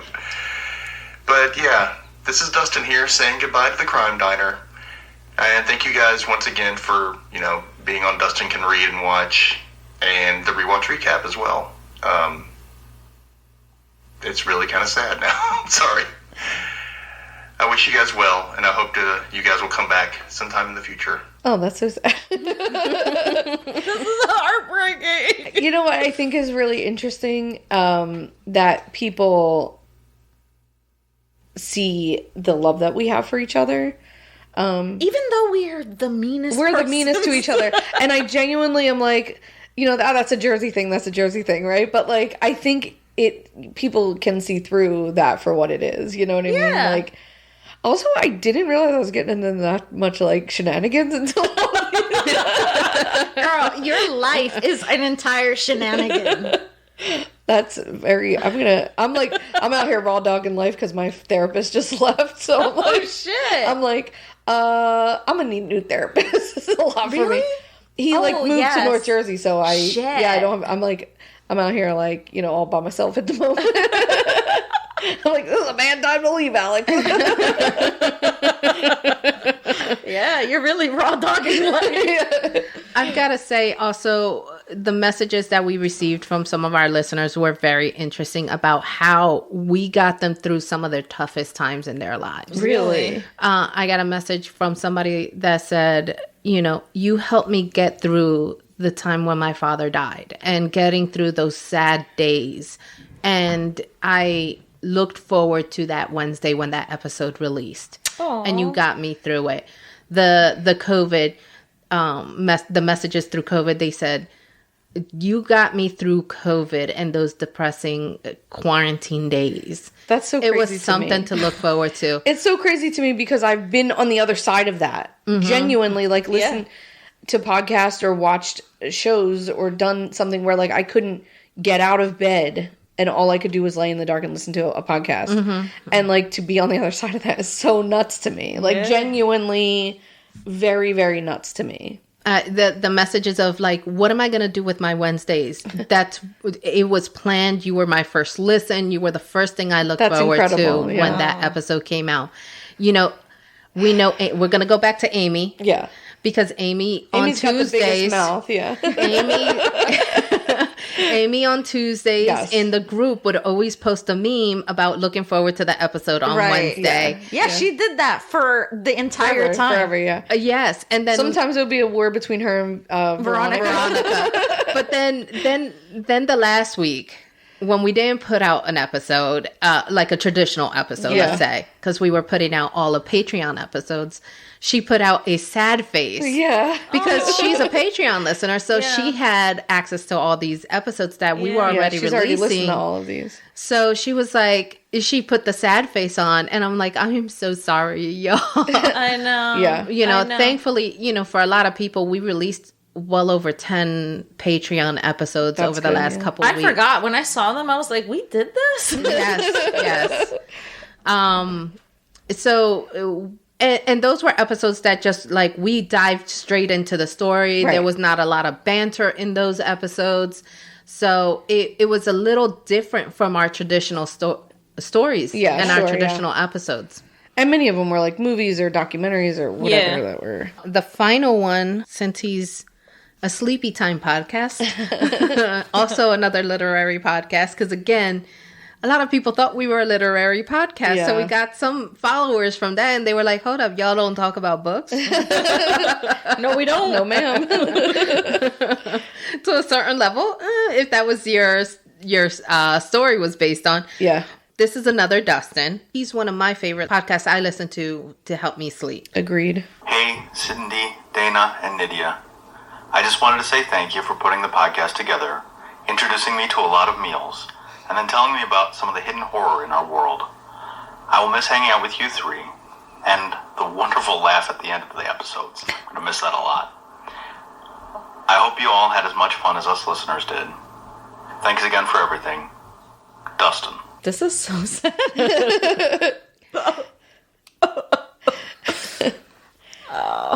The messages are always coming through. Yeah. And still coming through. Yeah, that first Wednesday that we released the episode and like Cindy didn't say anything. So like, I don't know if it was like Thursday morning or late Wednesday. And I'm like, has anyone said anything? And Cindy's like, I'm busy at work or whatever she was doing. And then the next day she just like sent like screenshot after screenshot after screenshot of like what people were saying. And like, it's been a little like, you know, bittersweet is there's no better word to it, right? Like it really is a bummer. And although we love claiming our time back, we enjoyed doing this. Yes. We enjoyed it. We enjoyed the people that we met. It would be a lie to say that I'm not. All the laughs were genuine. Oh my God. Gasps were genuine, you know? Yeah. It would be a lie for me to say that I'm not worried that we're making a mistake. You know, like I'm a little nervous that I'm going to miss it too much or whatever the case is. And like, maybe we do something else, or maybe we do later find a way to make something, you know, creative and easier to manage and done. We have a wealth of knowledge that we did not have before, you know, and I can edit podcasts now. Oh my God. You can edit very well because I mean, if they only heard what some of these episodes. Yeah, for real. I remember Cindy the first day that she recorded and she her first episode on the show, and she messaged me the next day and she's like, oh my God, you made me sound so smart. I'm like, Cindy, you were great. Like I really didn't have to edit you that much. Like, and it was all Nydia. Most of the time it was removing us. Nydia burps. Yes. Most of the time it was us, you know. I wish I would have sometimes I would save little clips of us saying the wrong word 100 times. Yeah. I let some of them fly in the last episode. Because they were so funny. It was so funny how many times we said words wrong or did some weird stupid thing or got hung up on something and just went off on a tangent about just any, I don't know. It's just a lot of the side conversations were absolutely hilarious. Yeah. That we didn't, we just were. Post. Yeah, they just were. Yeah. They were hilarious. We had episodes that we were just we're done. We recorded a whole episode and didn't record it. And didn't fucking record it. What episode was that? That was really upsetting. What happened was, I didn't press record. I accidentally kicked the plug out. And it stopped recording I don't know, halfway through or something. Yeah. And then there was an episode, we recorded a hilarious episode with my daughter. Yeah. That did come out, but it sounded like shit. Yeah. It was so much better. It was such a fun episode. It was so funny. It was such a funny episode and I really had a hang up for whenever we would have guests on, I would fucking delete the audio. I would I don't know what that was about. Self-sabotage. Yes, definitely. Yeah, the editing, if for nothing, the editing is certainly a thing that really was a problem. Right. For me and the time constraint and what I did get it to I would edit on Tuesday nights and I could get it down to a couple of hours, right. But genuinely, editing takes about 8 hours. Genuinely, if you don't know in the beginning, yes, it would take me. I would be no, it's only taking me a couple of. It was not. It was taking me hours and hours and hours. Yeah. And now I can do a 2 or 3 hour episode. I let 1,000 more things fly than I ever would have in the beginning, but yeah, I've gotten it down to like, you know, if it's a 2-hour episode, it only takes me like 4 or 5 hours to edit. But That's like, a lot that's of a time. lot of time. Like, and every week, and you know, it's just there's things that I can't cut out of my life. Trust me, if I could cut work out of my life, I'd do it. Right. But I have to pay my bills, so like, it really was a bummer. This is a bummer to be the thing that we have to let go. Yeah, it is like you know, it's more bitter than sweet. Genuinely. Oh yeah, 100%. So I wanted to share another message that we got. It was from our girls that we got to meet. Twisted and Uncorked podcast, Alicia and Sierra. Their comment was, "This honestly makes me so sad. We loved collaborating and watching you ladies thrive over the last 4 years. Yeah. We also love that we got to meet you in person. You are such lights that we will call you friends forever and support in any way possible. Can't wait to see what your next chapters bring. We will definitely stay in touch." And were able to meet us in person was because we did a live episode out in Georgia. Atlanta. Yeah. We got a chance to meet Amy. I got a chance to cook for them, and they got a chance to watch us record a live episode.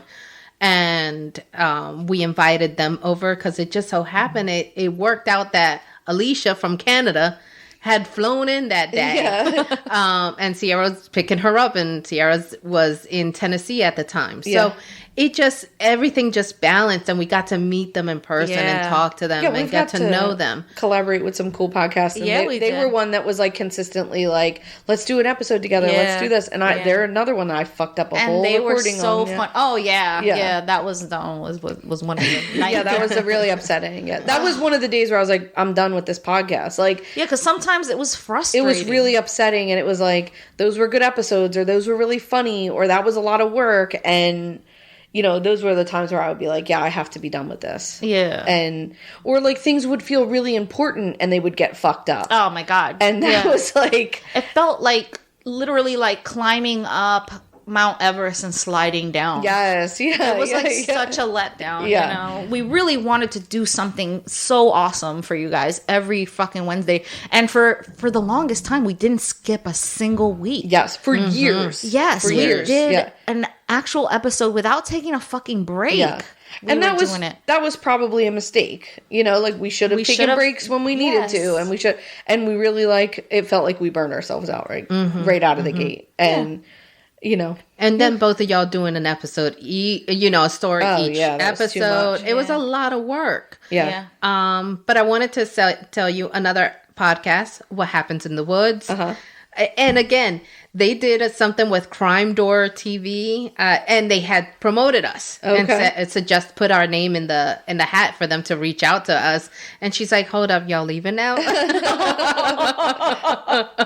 And she was so they're from the Pacific Northwest, and oh shit, and they were like, "By the way, I hope you don't find it weird, but I hope I can still come and visit and go on a drag show with y'all."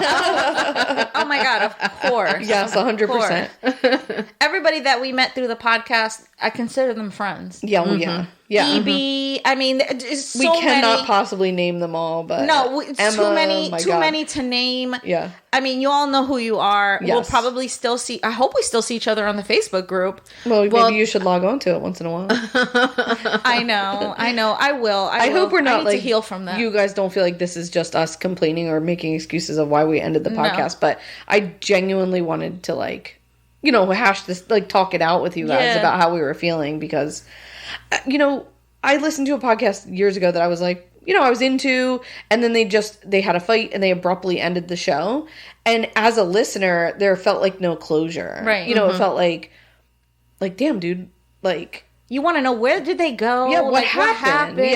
Yeah, I hate that. I hate that when I get into a podcast and then all of a sudden there's just no more podcasts. There's no more episodes. yeah. There's nothing. The way I'll go on a whole oh my God, me too. Yes. Yeah. And I start looking for them, and I'm like, it's down a rabbit hole. Yeah, yeah. And then, well, Dana went through that rabbit hole and paid for a Patreon so that she could find out the backstory on that. Oh, Yes. shit. Well, Yes, I did. Yeah. that was a marketing mistake on our part. Well, we had nothing juicy to say. We just we just want to be friends and just hang out and drink for no reason instead of... We love each other. Yeah. We want to still be friends. Yeah.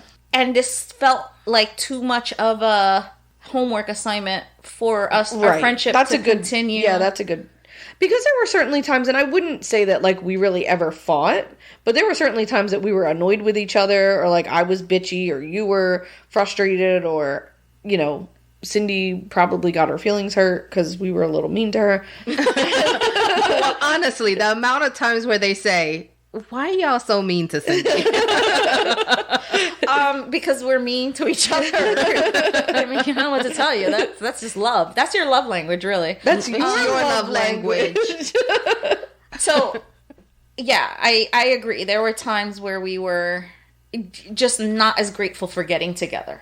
Yeah, you know, certainly. Yeah. Not as grateful for getting together. And it started to be like, if we're seeing each other every week because of our, work for this, for the podcast, our content creation, we can't see each other for just regular fun time. Yeah, we're time. not going to see each other. Yeah, we're not seeing each other for regular fun time because, we just didn't have the time. Honestly, the amount of times that Nydia said to me, I just saw you yesterday. I don't want to see you tomorrow. And then have the audacity to be like, just come over and hang out at my house. Like, no, bitch. No, you just told me you didn't want to come over. Fuck off. Fuck all the way off. I want you to read my mind. Yes. Get on it. So we also had talked about what were people's favorite episodes. One of the things that kept popping up outside of the Night Witches was the fact that we did a live camping show. Oh my God. That episode. People like that? Oh, as far as our groups. Oh, okay, okay. That was one of the most fun episodes. Well, first of all, I was shitting a brick the entire time. Yes. First of all, I didn't want to be camping. Yes. Right? So we made it to a certain Patreon level of listeners or whatever, or patrons. The way I made my entire family sign up for Patreon so that we could do that, I made everyone in my family, I'm like, you have to do it. Even at the lowest level, I don't care. I was like, these bitches are going camping. And then Dana proceeded to snore like if she was playing the tuba in my ear the entire night. I did not sleep a wink. Cindy left. Mattress inflated. I had my fucking camping stuff packed at 5 a.m. punch you. It was just fucking crazy. She was ready to leave, and we hadn't even finished. Girl, no, you're going to have to help us. Yes. Oh, I cleaned up so hard. I was just like, I gotta get out of here. But that was a really fun episode. I did the Chupacabra. Yes. And Dana did the Jersey Devil. Yeah. And I felt very proud. That was a good episode. Well, we didn't cram. We didn't, you know what I mean? I was shitting my pants. I know you were. I was shitting my pants. Yeah, me too. Oh my God. I was so nervous about that episode. Yeah. And that was so fun. Yeah. That was so fun. We did those 2 live episodes. The one in Atlanta, I was like that, the one in Atlanta when I made a fucking joke that didn't make any sense, and you guys laughed so hard at it, and I had to be like, no. And the way your boyfriend fully called me out on it. Yes. Oh God. Yeah. The stupid shit we said on this show. Oh my God. I mean, we do not scholars. We are not. No. And how can we not say something about what Emma has said? Emma sent us an email. Well, Emma's a poet laureate. Yeah, really. She sent us an email that was heartfelt about a case and a crime that happened in her area. She wrote a comment under one of the announcements, and go ahead, check it out. Since Emma's been in our Facebook group, she is one of the top commenters. She comments every week. She has insightful things to say about the crimes. She gets people talking. She talks about, like, just random things in her life that, like, she finds interesting, and genuinely is, like, a very interesting soul in our Facebook group, and really gets everybody talking. I love Emma. I think she's so funny. So this is a comment from Emma. I'm still trying to process this because it became part of my routine, looking forward to the episodes. What I liked most was listening to how genuine you all were and hearing from the other middle-aged ladies, that's rude,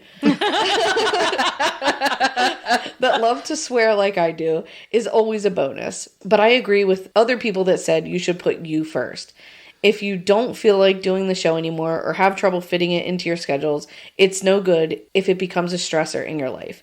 If you ever decide to do anything else, I'm sure everyone will embrace any new endeavors you come up with. That's really sweet. I know. It really is. Mm-hmm. I'll allow the middle-aged comment to slide this time. I only just turned 40. That's rude. That's supposing that you live to 80. That's true, right? Yeah. So, say what you were going to say. These are our ride or dies. Ride or die. They're basically saying, if you do something else, we'll support you. Ride or die. Yeah, ride or die. The one. No matter what. Right. Yeah. And I genuinely feel that love. I have felt that with every comment, every audio, whatever. Every support of stupid shit that I've ever done, and they support. Yes, yeah. I mean. Thanks, guys. Yeah, really. Okay, so this is from Antoinette. She says, I can't even try to handle this well. Actual tears. Why did I... Actual tear.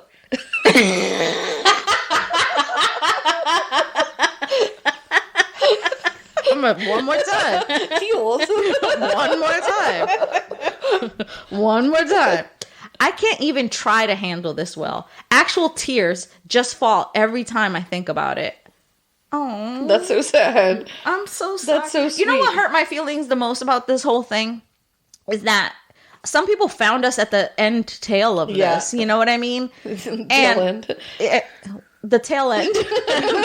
English is not my first language. She's having a stroke. Yeah, and that makes me sad because, we could have chilled out with them some more. You know? Yeah. Listen, so you're able to still talk to us in the Facebook group. That's not going anywhere. Cindy's still on Twitter. She really does run Twitter. I do go on Instagram and I try to comment from time to time, but you will still be able to find us on social media. Yeah. And we'll still be able to talk about serial killers that get captured. Oh my God. Fucking Nydia called this shit 2 years ago. Yes, I about did. this serial killer. Yes, and that I it might did. be linked to these murders in Atlantic City. And now they're looking into it. And that is fucking wild, you know? Yep.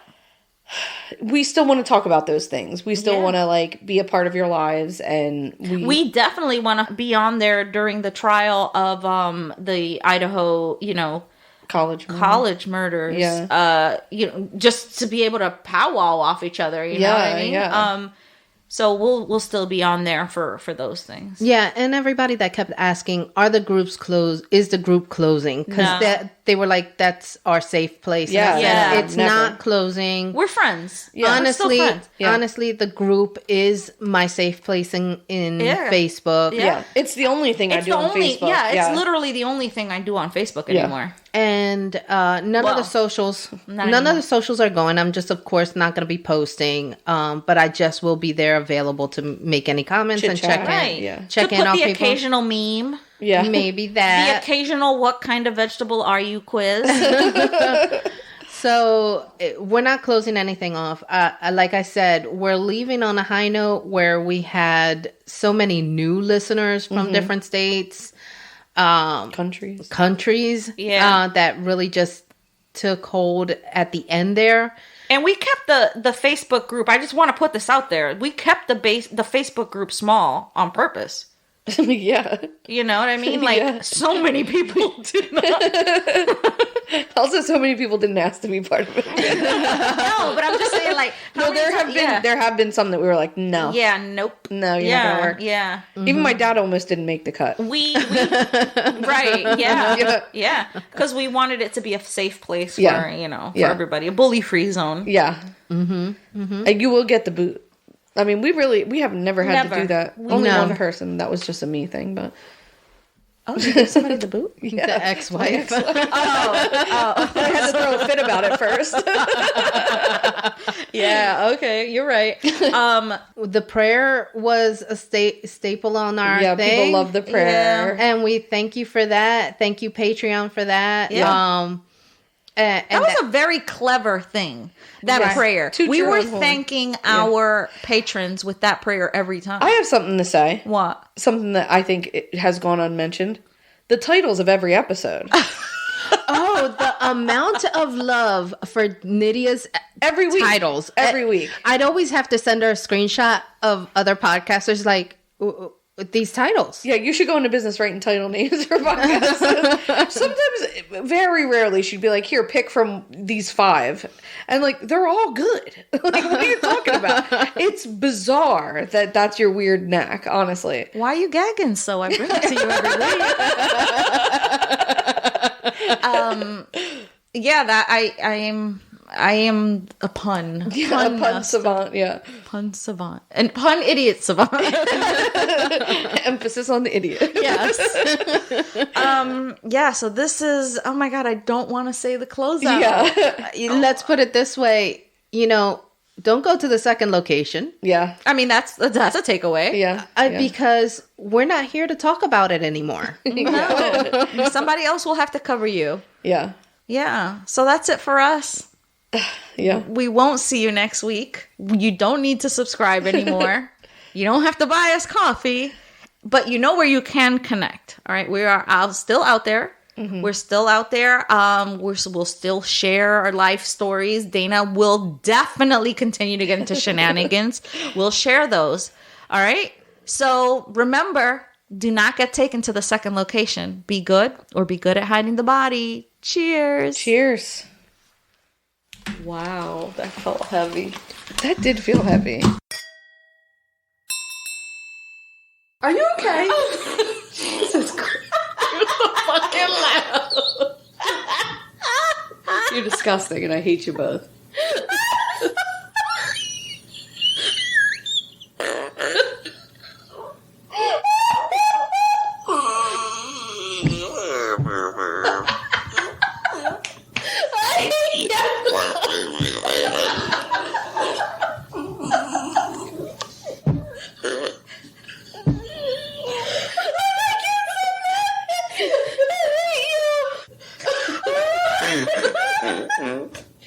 Oh God! I'm crying. Oh my God! And holding my pee because I almost fucking peed myself.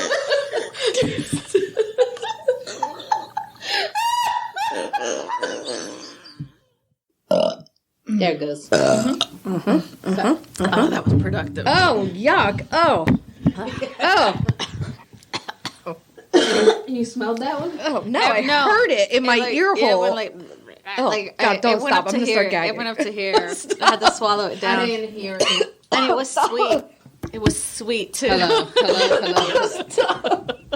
She's such an ass. Are you serious? Are you seriously gonna throw up? Stop! You're I'm a fucking gagging. gagger. Stop it.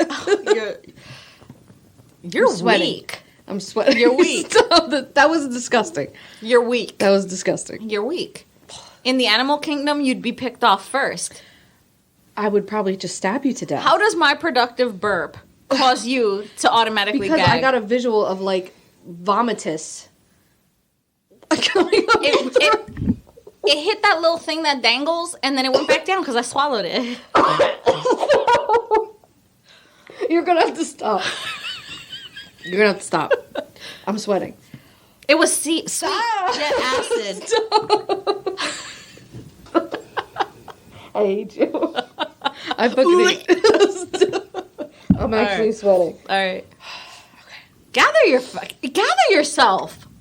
You are the gross one, friend.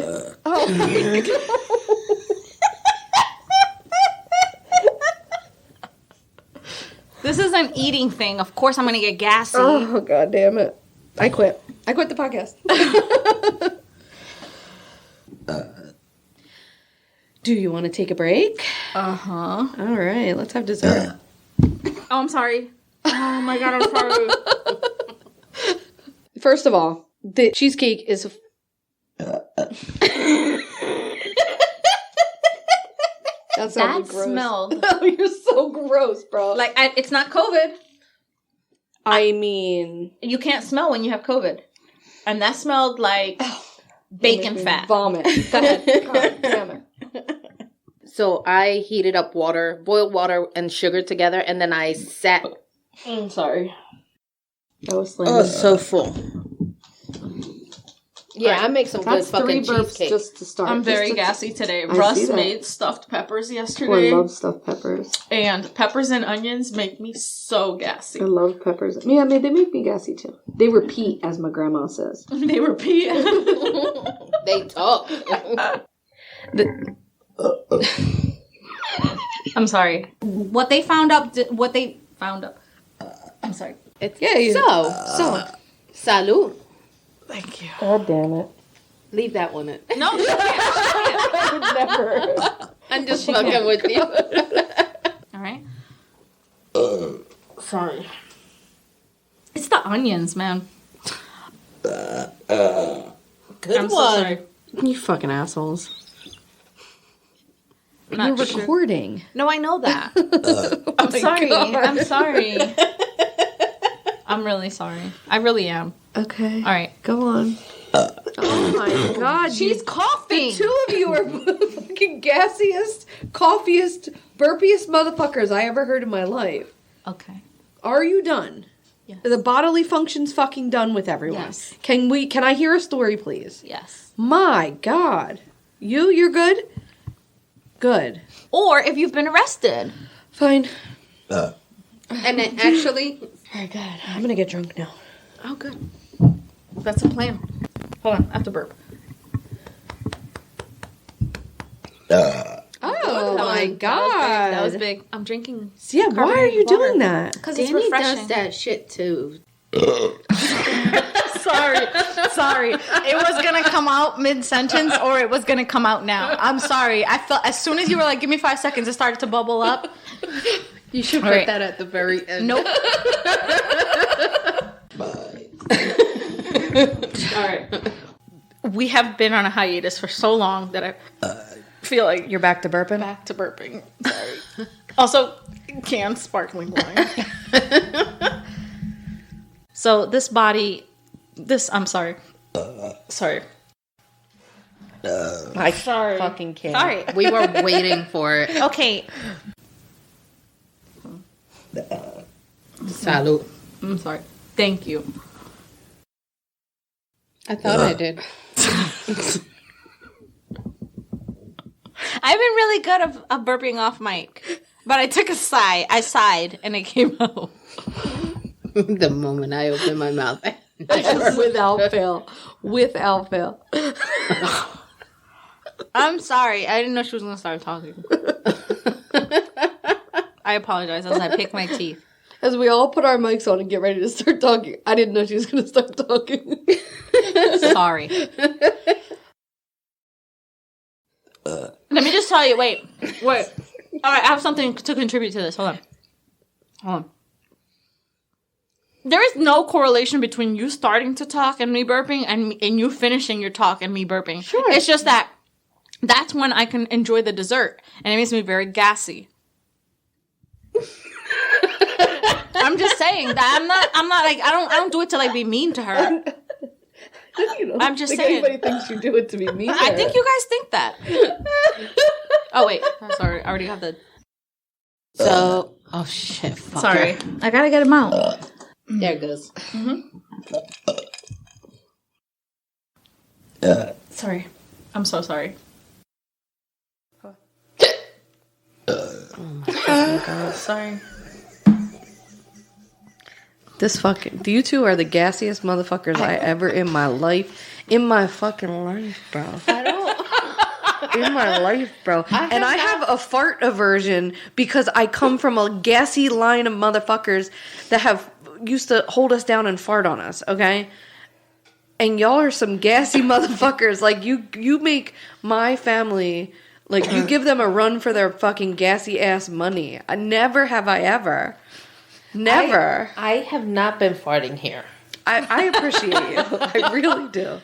That's why I sent you that TikTok the other day talking about that's me the moment I walk out. I hate you. I mean, if you turned on your ring and checked your ring, you might be hear me tooting all the way to the car. I don't do that, but it comes out of my mouth a lot. A lot. Yeah, you guys are gassy. I can't Okay, burp. so- I wish I could.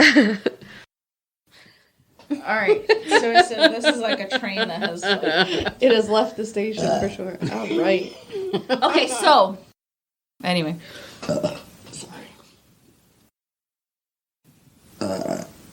So Turn into a douchebag and start pouring myself one sip at a time. as usual. Oh my god.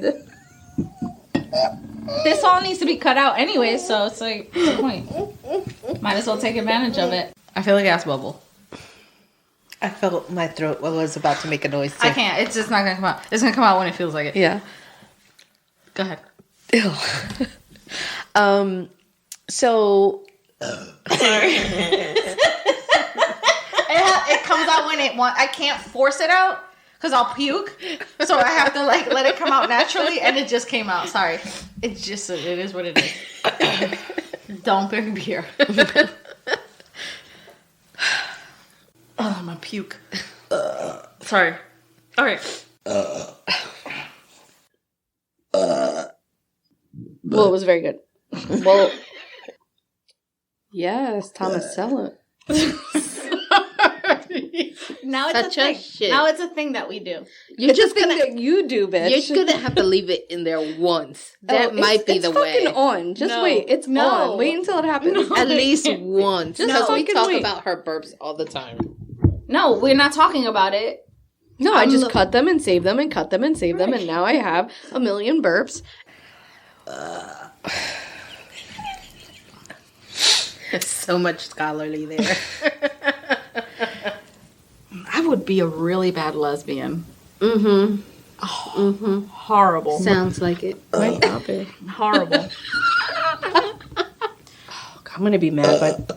I'm sorry. That's all right. I'm gonna be mad by the end of this. I can already tell. Oh, This is going to be a fucking nightmare. so. Sorry. Can I? Why would I have something in Irish? Hold on. I'm sorry. Salud. So 100 This week I'm going to tell you about a story. I'm going to tell you a story about a man who went to Reddit. sorry. I tried to do it quietly and it just fucking bubbled up. That should go on Patreon. All right, I'm sorry. I apologize. I did not mean. I gave you the signal. You and tried, It just That fucking was out. awesome, Nydia. Sorry. I appreciate all of that. Sorry. It was like your thing where it gurgles up. It just came out. It's not without freak. Got it. Do you want to hear it? Yes. Okay. But Oh man. no, like, what does that even mean? So Oh. I swear to God, I did not time that.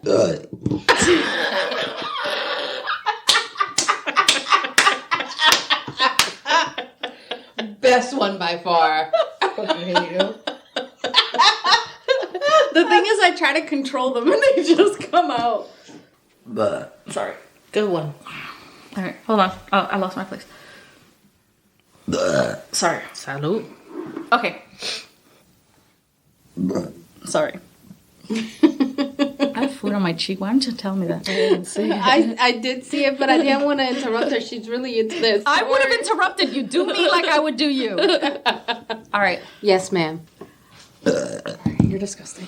Nothing new. Oh, this is what I... Sorry. You weren't talking. Okay. Yeah, sure. Okay. Hold on. Sorry. Okay, so I have another story. Where is that? It's in the drive. Should be right on the front page. Murder Among the Mormons. Oh, I see it. This is not enough. When you make Prosecco, make about a gallon of it. Because it's good stuff. It does not sound like I need to make a gallon. I mean, he dies in the end, so it's not. No, the Ooh, I can't wait to tell my story. I'm going to take this. Sorry. Salud. Wow, that was a really long burp. I did not use a specific recipe for this, so... Why am I so belchy? Sorry.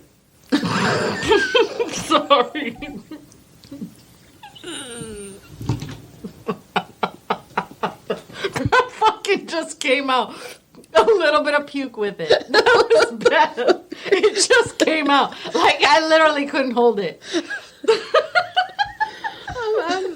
I'm glad I got good Kegels right now because I just held that back. I gotta go to the bathroom after that. Oh my god. Sorry. Sorry. I was trying to force it out, and then I quit on it, and then it came out. Fucker. All right, And that's what I was talking about. I'm back. I haven't left for my vacation yet, but that's forthcoming. Yes. That was productive. All right, so what? Does the Phantom really right in the mic? Fucking no, I didn't. I went like this. God, it was loud as hell if it wasn't right in the I mic. fucking thought I was gonna throw up if I held it. Just go. Sorry. I was trying to be good about it. I did the whole thing. It's fine. Okay. Salud.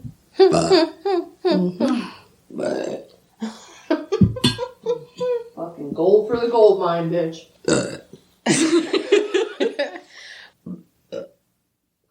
He gave his brother's son. It was fucking wet sounding. It was. I threw up a little in my mouth. Oh, Jesus Christ. I apologize.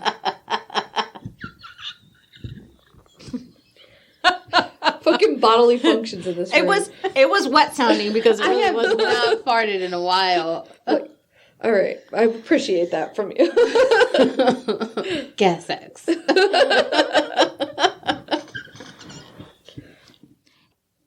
Say it again. All right. Sorry. Salud. The higher degrees up in the OTO added a bit. I'm sorry. I tried to make that come out silent. I fucking tried. Yo, there's gonna be a thing on Patreon of all your fucking burps. It's happening. And my last call. My God, the gas. I'm sorry. So we did this closet. I'm sorry. I'm sorry. You want me to clap? No. Your burp. I'm sorry. Stop buying beer for this fucking podcast. You bring beer. You're enjoying it. Shut up and enjoy. I'm ready for the next one, by the way. I'm sorry. Fucking fight you. I'm sorry. Hold on, let me just get it all out. It's the fucking beer. Why would she get beer? Okay. This water. Yeah, why would you drink carbonated water before you came to the podcast? I'm really into it. I got a big one brewing. I was about to say yes. Okay. Burp it out. I felt that here. Made me want to gag a little bit. I felt it. Sometimes I just can't think about it too much, but what's really fucked up is when I'm editing and I don't remember that one is coming and it's just in my ear hole like that. Yeah, it's just really gross. And then I'm sorry. I can't smells like vomit. Oh, stop. All right. That's the one she can't. Sorry. That's in the Tampa Bay area. Sorry. The victim climbed into Long's car. Sorry. Go for it. Nothing personal. It's always that time. Yeah, like I said, nothing. I burped like 4 times during my own you did. thing. You burped a lot today. Hold on, let me find Bourgeois. Are you ready for my story? I'm ready for it. Get them all out.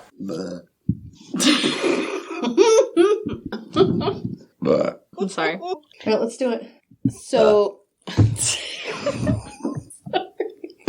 so rude. Salud. Sorry. Are you serious, you dickhead? We have company! It came out! It came the fuck out! We have company! It fucking came out!